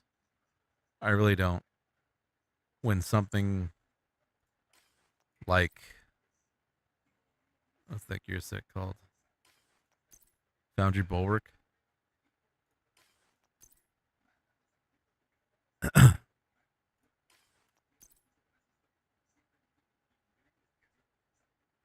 Foundry Bulwark does Aegis's job way better.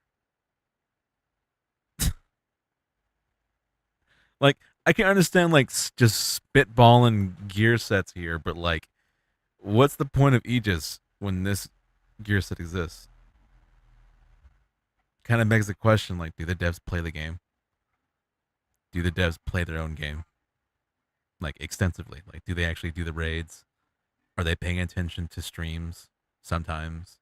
I'm not saying all of them, but, like, at least some people that are streaming raids, you know? Or, like, people who do speed runs. Are they paying attention to how they do these speed runs? What gear they're using? If and when they explain it? I mean, I'm pretty sure that there's a graph in-house that tells them what's being used and what's not.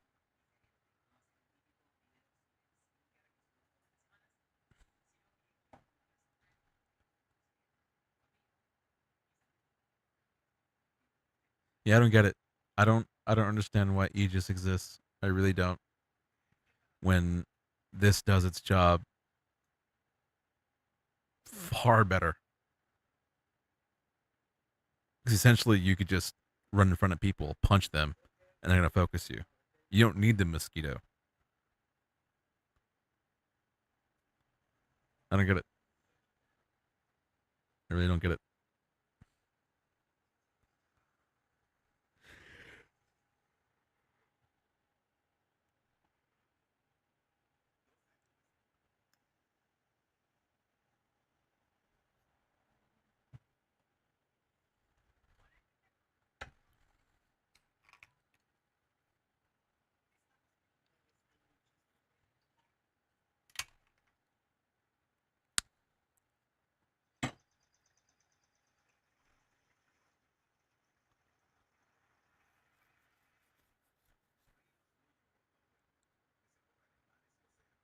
All right. Fuck, man.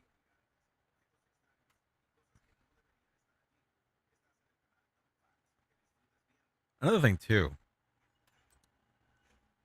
Negotiator's Dilemma was an explosive resistance build at the very beginning. It wasn't what it is right now. So obviously, there is room for change here. They could go back and change it up.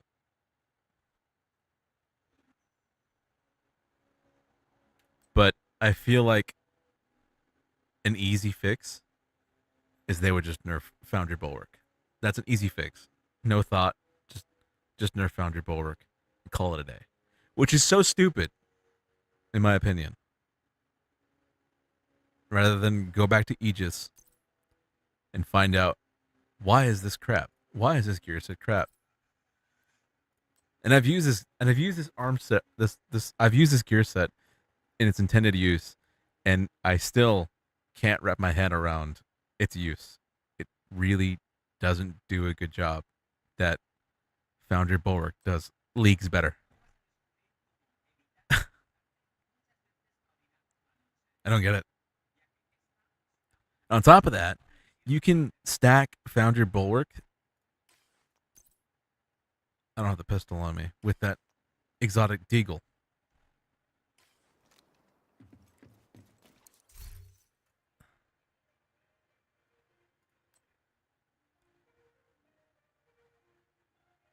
Kendra's the Liberty. Oh, it doesn't show the skill here. But like this thing, like it refills your, or it gives your shield health on kill. So like that's also a plus. But I feel like the Aegis is meant to be used with another exotic pistol called the Mosquito, which I don't have because it's that bad.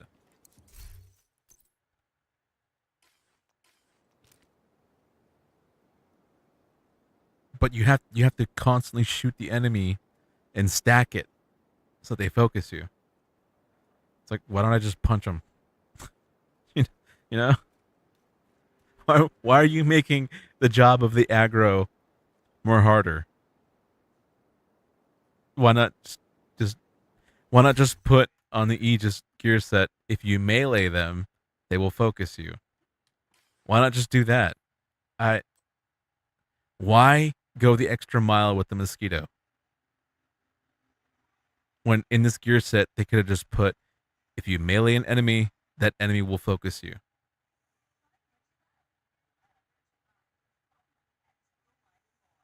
You know,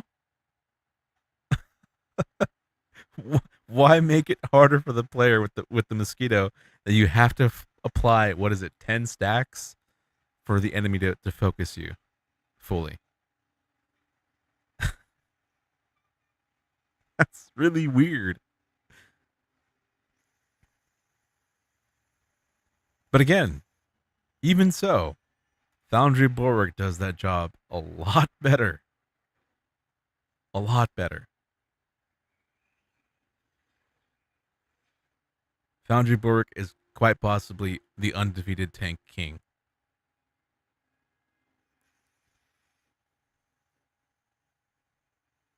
True Patriot is an interesting one.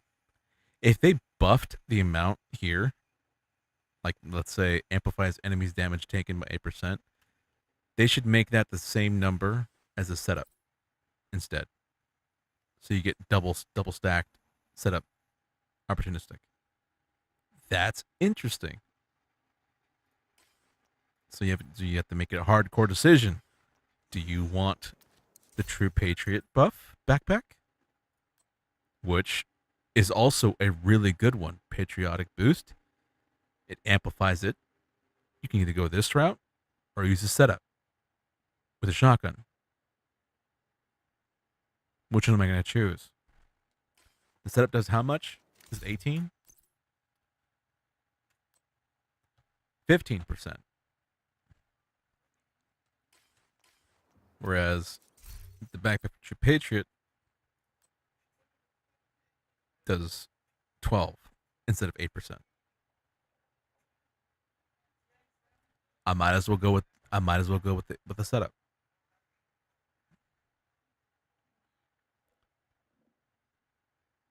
See, stuff like that, I'm finding compromises already.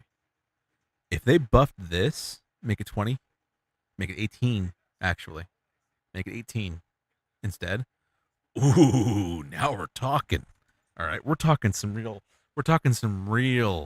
support classes here.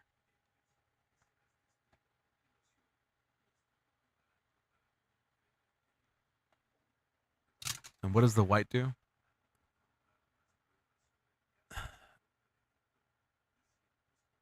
Shooting an enemy repairs the attacking agent's armor by 2%. Only 2%. Nah, man. Make that more than just 3% for the backpack. Make that 5. You what? 5% armor regen? Ooh.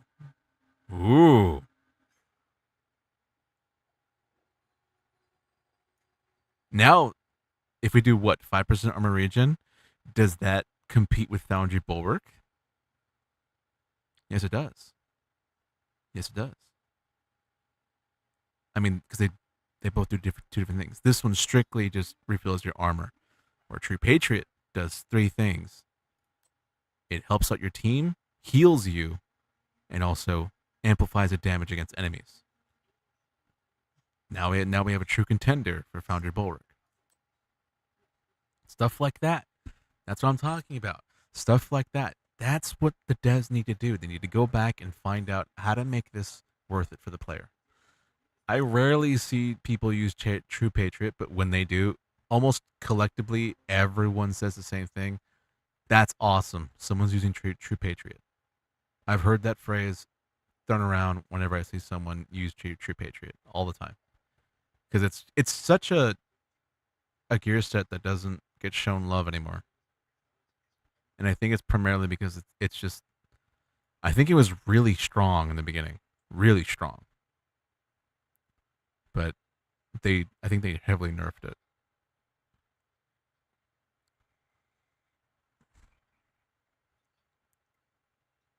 Still kind of does the job, but not really.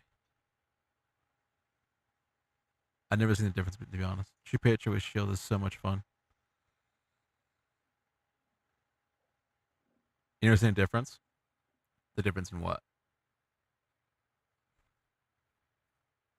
Yeah, True Patriot's fun. And from what I remember, when this first came out, this was a really fun build to use. I remember it was easier to proc all three buffs on that enemy. True Patriot.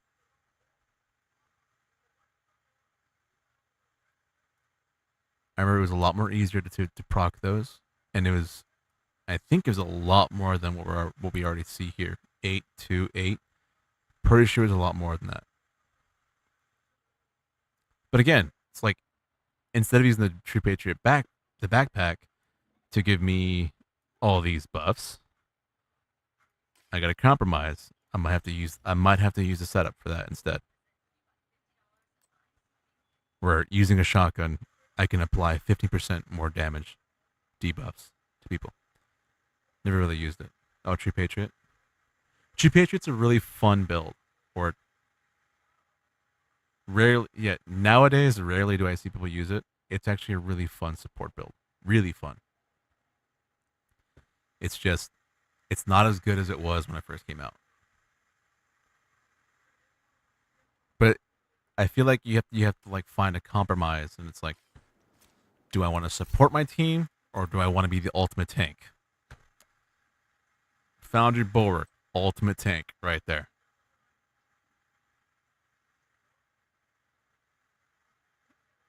And then again, it's like, okay, they came out with Aegis. This is essentially their true tank gear set. Okay. By taking aggro from enemies. It's supposed to make it so they don't damage you that fast. But in actuality, you still get fucked up pretty fast. So I don't get it. Even in like a fully stacked like raid group, I still don't see a use for it. It just doesn't seem worth it at all when Foundry Bulwark does a job way better than this fucking thing could ever do. So I just don't get the thought behind this.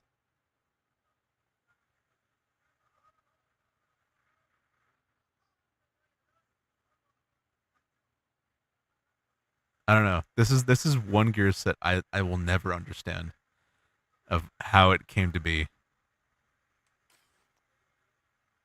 And it's so funny when it first came out, other YouTubers were talking about it. It's like this is what a true tank build is. I don't see a single person use it, man. Not a single person I've ever known has used that thing, or even knows what it is or does. It's like, what the fuck? Why would I use that? I already have my key tank build. That's Foundry Bulwark. Yeah, like, I don't get the thought process behind this gear set. I really don't.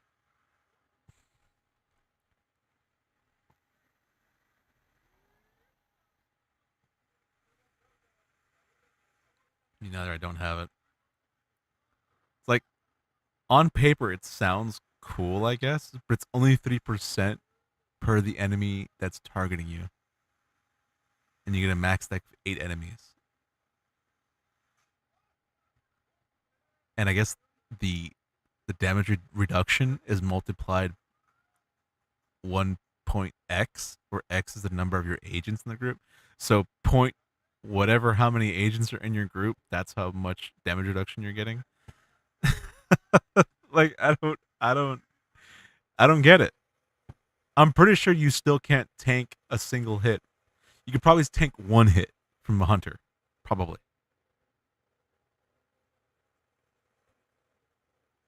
Because you're only getting what? 1.8? Because there's 8 players. I hit too hard for that. Yeah, that's what I'm saying. Like the thought behind Aegis, like, is I'm assuming is to take a single hit from the hunter when he melees you. Right? Like that's the thought. But even then, like in practice, they hit so hard. Like I don't even think it's worth it. You probably can take one hit and that's it. Like if he hits you again, you're fucked.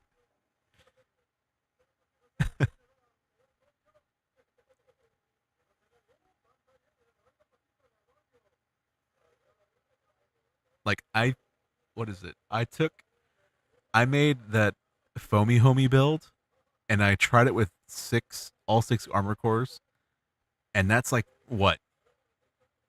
Almost bordering on 2 million armor, right? And then that thing still took off all my armor. That's almost 2 million armor. Yeah, I don't know about this build. Hit you, take your armor, and then shoot you, you're dead. Yeah, exactly. Because your shield's probably broken at that point. And now you're dazed, so you can't even see anything. You can't run away. So yeah, I don't know the thought process behind this build. I commend them for putting it in and trying it, I guess, but it doesn't beat Foundry Bulwark in the slightest.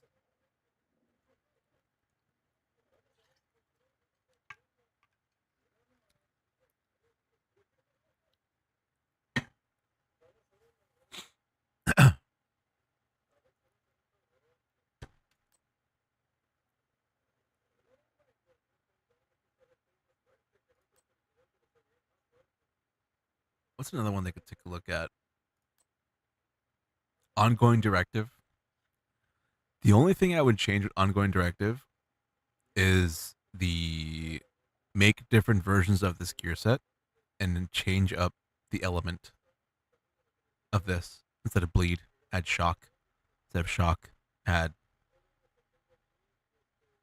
what is it? What's the other one that does? Like give everybody shock bullets. Or something like that.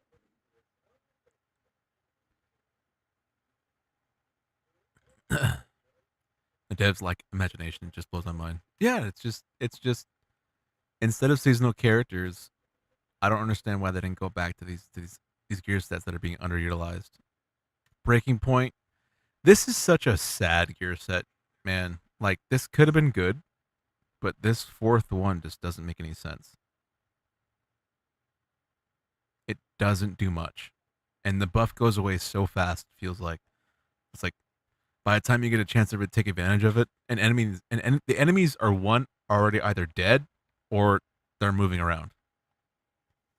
You know? Or like for ongoing directive, have the status bullets change. Like on rotation. Or something like that.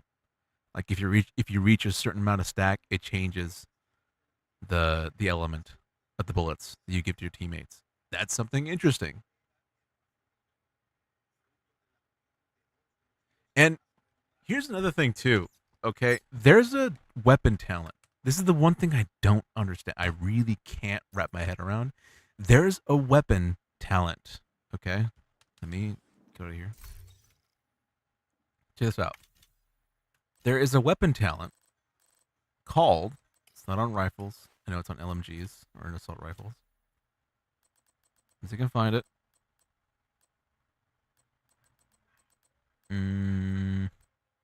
Where is it? It's here somewhere. I'm just not seeing it. Oh, is it not on assault rifles? It's not. It's on LMGs, huh?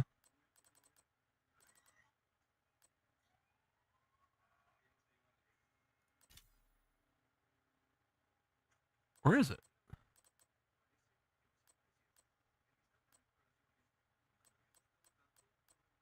What?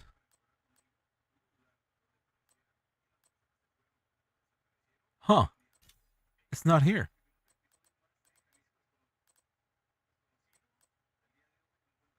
Wait, is it only just those two named weapons? I didn't even find it. Cabaret. Oh, I guess so.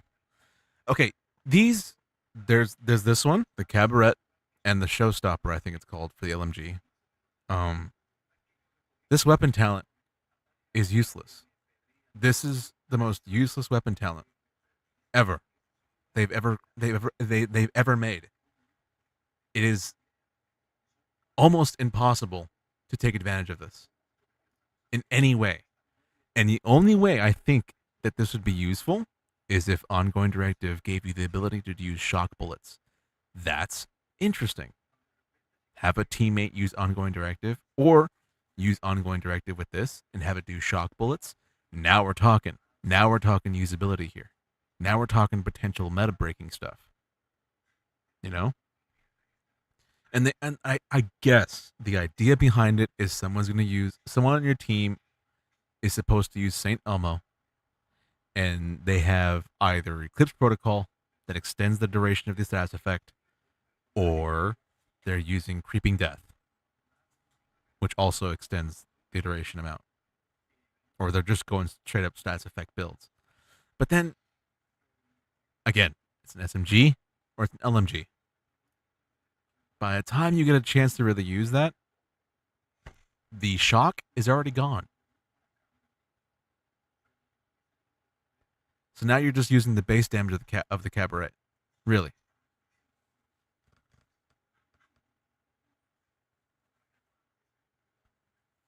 I tried it when it first came out. When it first came out on level 100, the hunters still didn't love it. Yeah, like it doesn't stand out. It doesn't break the meta currently. And I get what they're trying to do. It's just there's no gear set that supports this.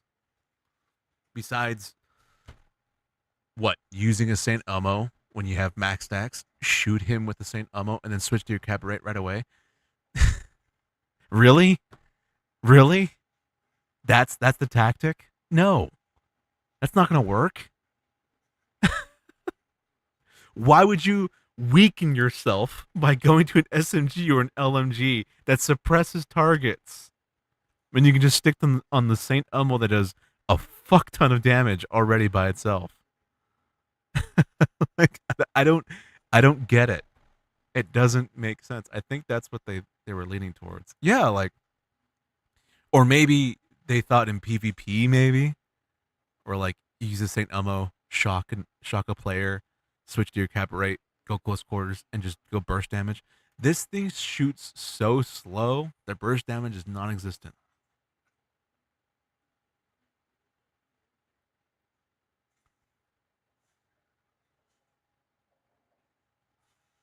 I was like, oh, okay, well, what about shock trap? Yeah? Okay. Shock trap? How long does that last? Shock duration, 3 seconds. On a tier 1. On no tiers, 3 seconds.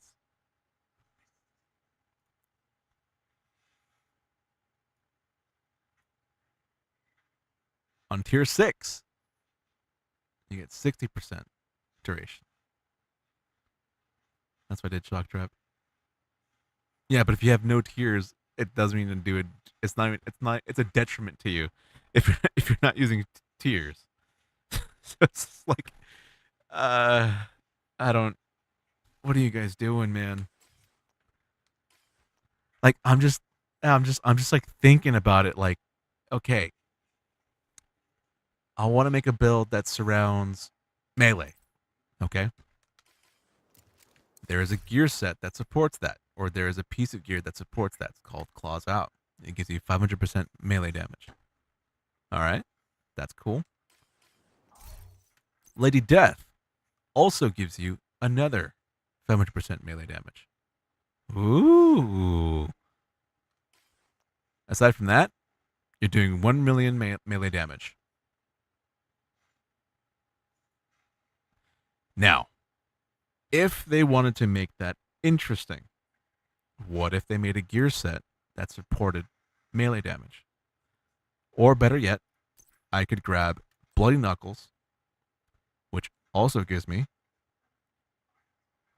only 100% melee damage. Barely anything. All right. It might be time to introduce a gear set, like, let's say, like one of these ones that provide 3. Maybe one of them provide melee damage, 500% melee damage. Ooh, now we're talking. Call it Excalibur. Make a gear set that surrounds that. That's really cool, but I don't see that happening anytime soon, because this is not meant to be a melee game, and I totally get that. But it's like, why would you bother putting in claws out? You know, like, why would you bother with melee damage in the first place if that's the case? Is it to just hit down to players in PvP? Really? That's it? Nah, dude, come on. Someone's thinking about an Excalibur type build. Yeah, the magazine size for Lady Death. Yeah, it's very undesired. 33 rounds is rough, I will say.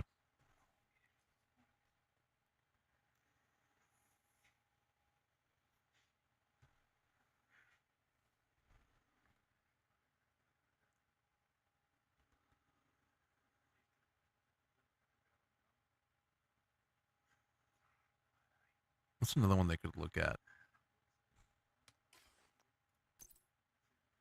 I would really like.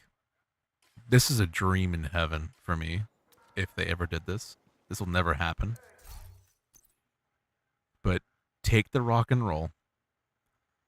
Get rid of this piece of shit, Overlord.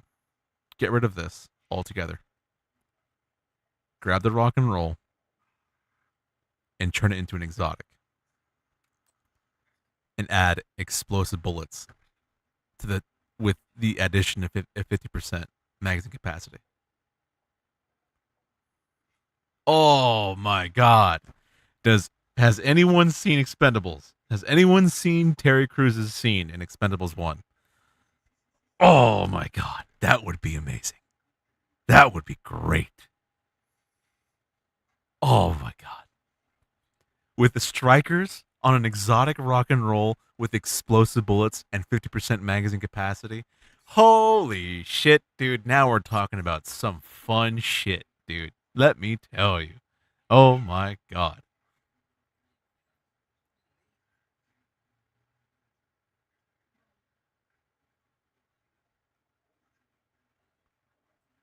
Or better yet, because explosive bullets might be too strong, put in the primers from the Ravenous. Because Ravenous doesn't do explosive damage. What it does do is it does damage mainly to, what is it, armor pieces. When detonated, each offensive primer deals 100% weapon damage, while each defensive primer grants bonus armor, amplified damage to armor plates. That right there. Dude, that would be so cool. If we did this, 10% amplified damage to armor plates. Can you imagine that on a Chunga? A Chunga would be deleted right before your eyes. Oh my god. That is a wet dream of mine. Oh my god, that's great. That would be so cool. But no. That's too fun. That's too fun. We can't have that. Oh man. That's my only thing. Like, yeah, I'm glad. I'm super happy that seasonal characters is not coming. I have championed that. That is the worst idea they've ever had. I've made like 2 videos about that, and it's like I'm super glad that they're not adding it in, because it's just a bad idea for the fact that we're in the 5th year. Yeah, as soon as they start to have fun, they does crash the party. Yeah.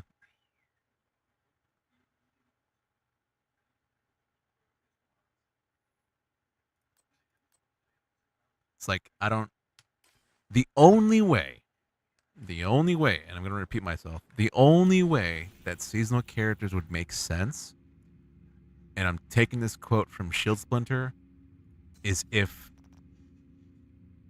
not only do you start over as a zero level agent, but you start off as a rogue agent, not a regular division agent. And these rogue agents get different stuff. Like, I'm gonna spitball ideas. You get wild card skills, because you know how each rogue can just like throw out random skills like they're fucking nothing. You know, What if instead of just one skill, it's a wild card skill? So like if you, let's say, example, you throw a decoy, it randomly selects another one ready to go. Ooh, you see what I mean? Crazy ideas going on there. And you wouldn't have to change anything. It just randomizes the pick. Whatever. Reviver Hive or Healer Hive or, Stinger Hive. It just randomly selects anyone. That would be cool. That's interesting. And plus, you're actually starting something that's new. It's something game changing rather than just starting over from the beginning as a green level 0 division agent. That's not fun. I'm sorry. You're better off playing Descent at that point. And you probably get rewarded more playing Descent because you have the possibility of unlocking blueprints you don't have access to. You know what I mean? Or whatever is necessary during battle, just like the rogues. Exactly. Yeah. That's a cool idea. Wild card randomizer skills. Ooh, that sounds like fun.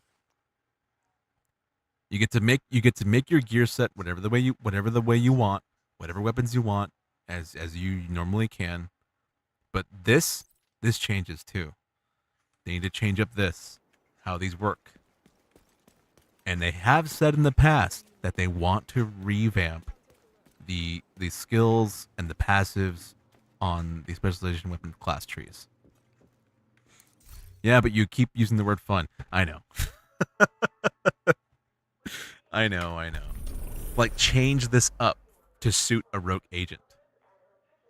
Now we're talking about game-changing stuff here. That, if they announce that in the Q&A, fuck yeah, let's do it. I'm all for it. If seasonal characters did that, I am super down. Super down. And then have that as like a tease. It's like, we know you love using rogue agents. We're gonna make that an extra faction you get to play as in Division 3. Fuck! Mind blown! Fucking take my fucking money. I'm down. And they handle Division 3, the regular Division agents and a rogue agent, like you handle races and other MMOs. Like Guild Wars 2 handles Chars, Norns, the little floppy-eared things, and humans. Instead, for races, you get a Division agent and a rogue agent. Oh, sign me the fuck up. Where do I sign up? Nah. No, they would never. They would never.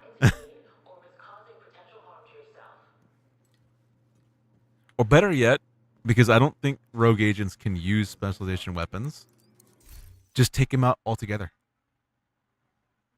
Take out these altogether, and then just have them overpowered as fuck with the wild card skills.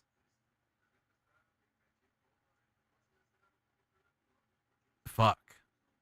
That sounds like a cool idea. Now that's something I want to play. That's something I would be more than happy to start off from the start. But nah. Shield Splinter, like when he said that in that podcasting with Kamikaze Von Doom. Kamikaze Von Doom's take on a seasonal character, I was like, that's even worse of an idea. But then Shield Splinter said his take about rogue agents. My mind went to the fucking floor. I was like, I am super fucking down. Super down if they did that. But nah. That's too much work. Borderline impossible. You're changing the game so much that I don't think it's even possible. That would be cool, though. That would be cool. If something like that happened. That would be really fucking cool. Man can dream, I guess. I don't know. I'm throwing out so many ideas, and like, what's crazy is like I remember Palais did like the art director. He did a podcast with the Division 2 team, and one of his quotes is the reason why we can't listen to or watch videos if they tell us advice or give us ideas is because if we use those ideas or use something along those lines of those ideas, we could potentially get sued. I'm telling you right now, whatever I say, if you use it, fucking use it. I don't give a shit. Full disclosure, don't care. Just fucking take it, take the ideas, go for it, run for it. Let's fucking go. Here's my money. Just send me the bill of the game or the expansion. I'm fucking down.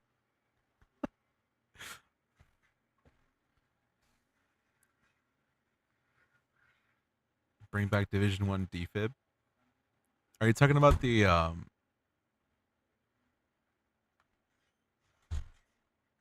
is that a gear set?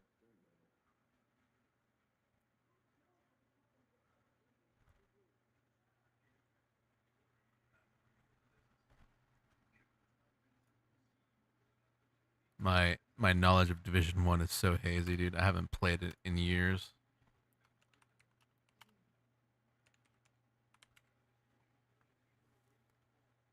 First aid skill defibrillator mod.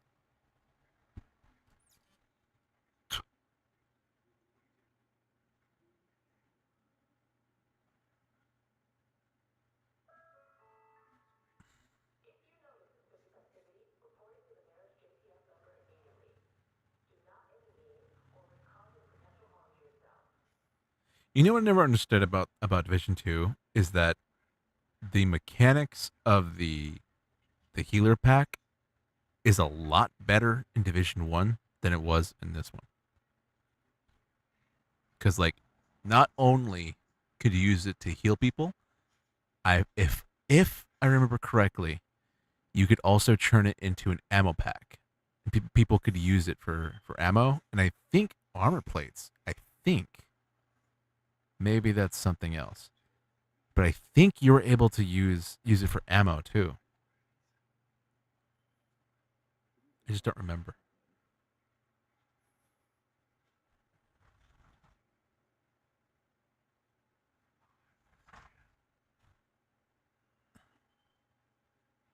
Yeah, thought sort of unrelated. The medical skill that lets you throw down a bag AoE healing area has a mod that revives anyone that's in the AoE.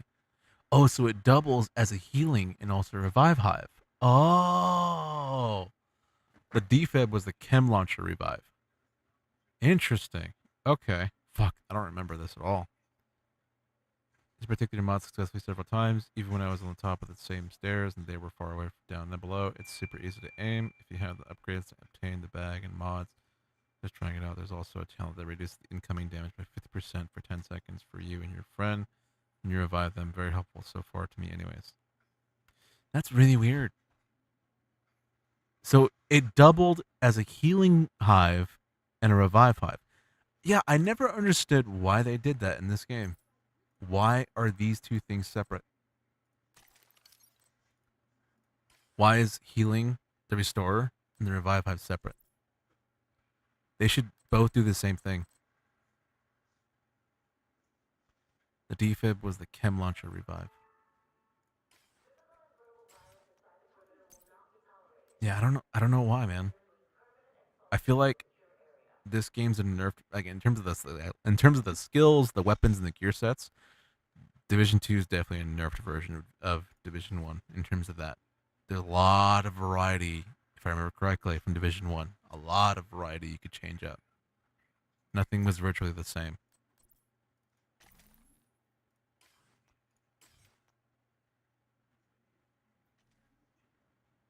Hell, even the sticky bomb is super weak in this game compared to the one it is in Division 1. In Division 1, it's a literal nuclear bomb. And this one is just like, eh. I was really happy when I saw this to come back in this game. But then, in practice, it's such a fucking tease in comparison to its Division 1 counterpart. It's a literal nuclear bomb in Division 1. Whereas in this one, it's kind of just a gimmick. It's like, oh, you hurt my armor. That's pretty much it.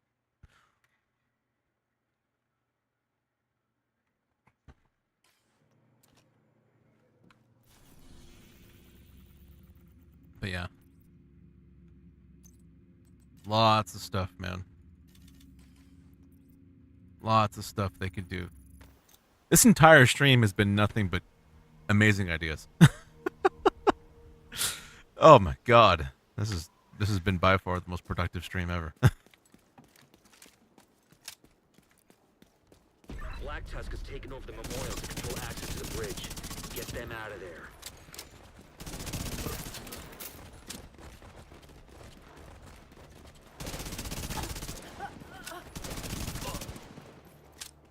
Enemy helicopter approaching. Oh, here we go. Now I gotta wait.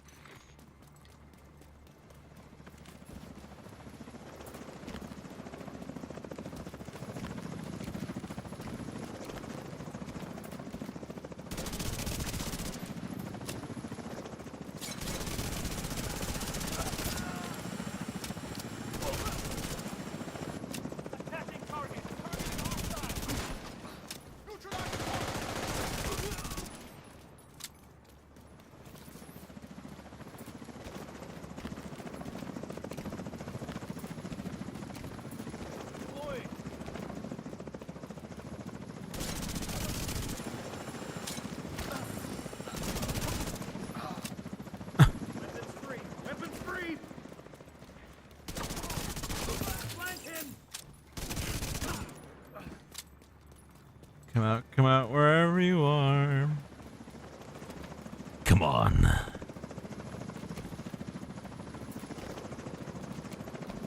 Fuck, man, it's already 10:21. Shit. Down any more of them. Circle around to the flank.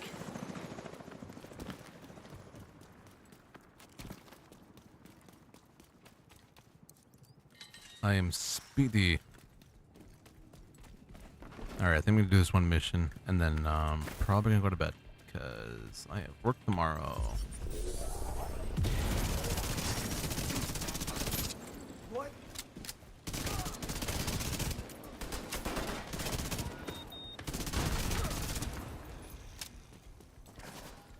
Running away from the sniper doggo.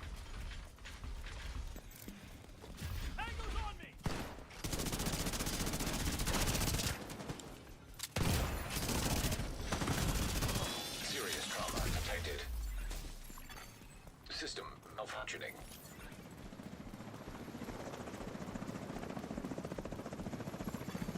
System restored. On the way. Come on.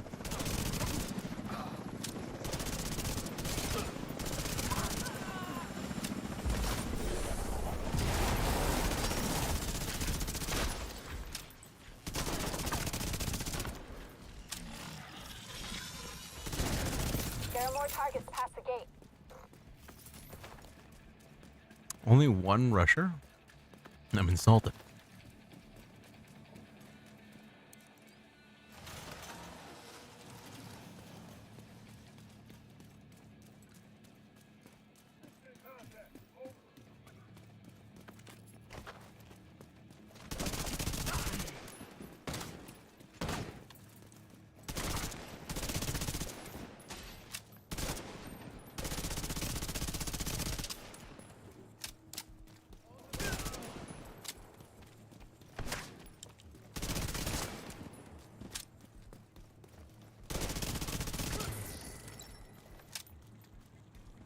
Come on.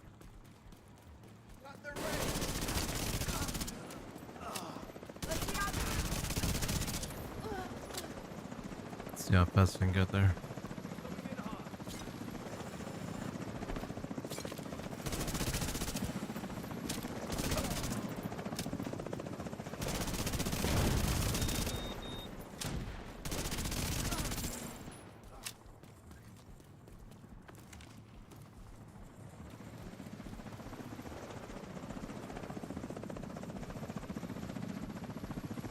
Highest paid helicopter pilot right there.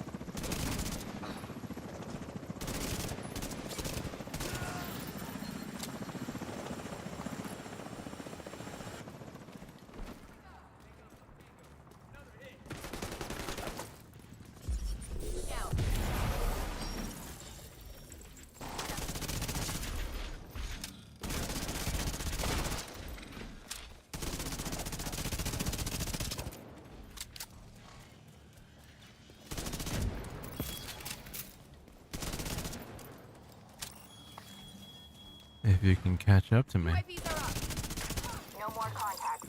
Good. Head in and secure the underground.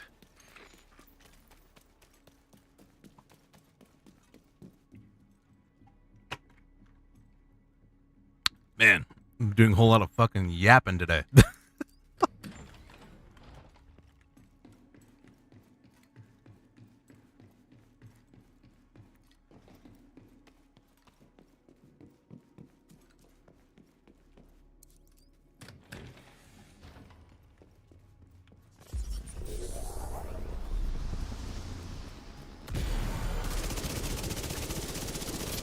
What the hell?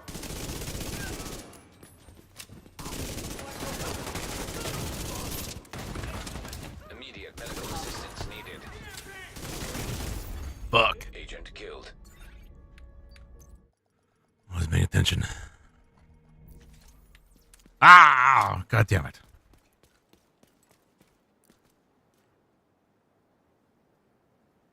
You know what? I think I'm just too tired for this. Ah! Alright. I think I'm going to call it just because I have work tomorrow and it is already 10:30. Fucking hey, dude. What the fuck? Where'd the time go? Alright, you guys. I hope you guys enjoyed the stream. We did a lot of discussion today. Holy shit. I think I talked for an hour straight. My god. Expect the video soon. We'll be cutting this video up, or this stream up. We'll be uploading it, or I'll be uploading it. And I hope you guys enjoyed the stream. I will catch you guys hopefully tomorrow night. Yes. Okay. If today was your birthday today, or any other day outside the stream or upload on this channel, then of course, have yourself an amazing, goddamn motherfucking happy birthday. Autobots, transform and roll on.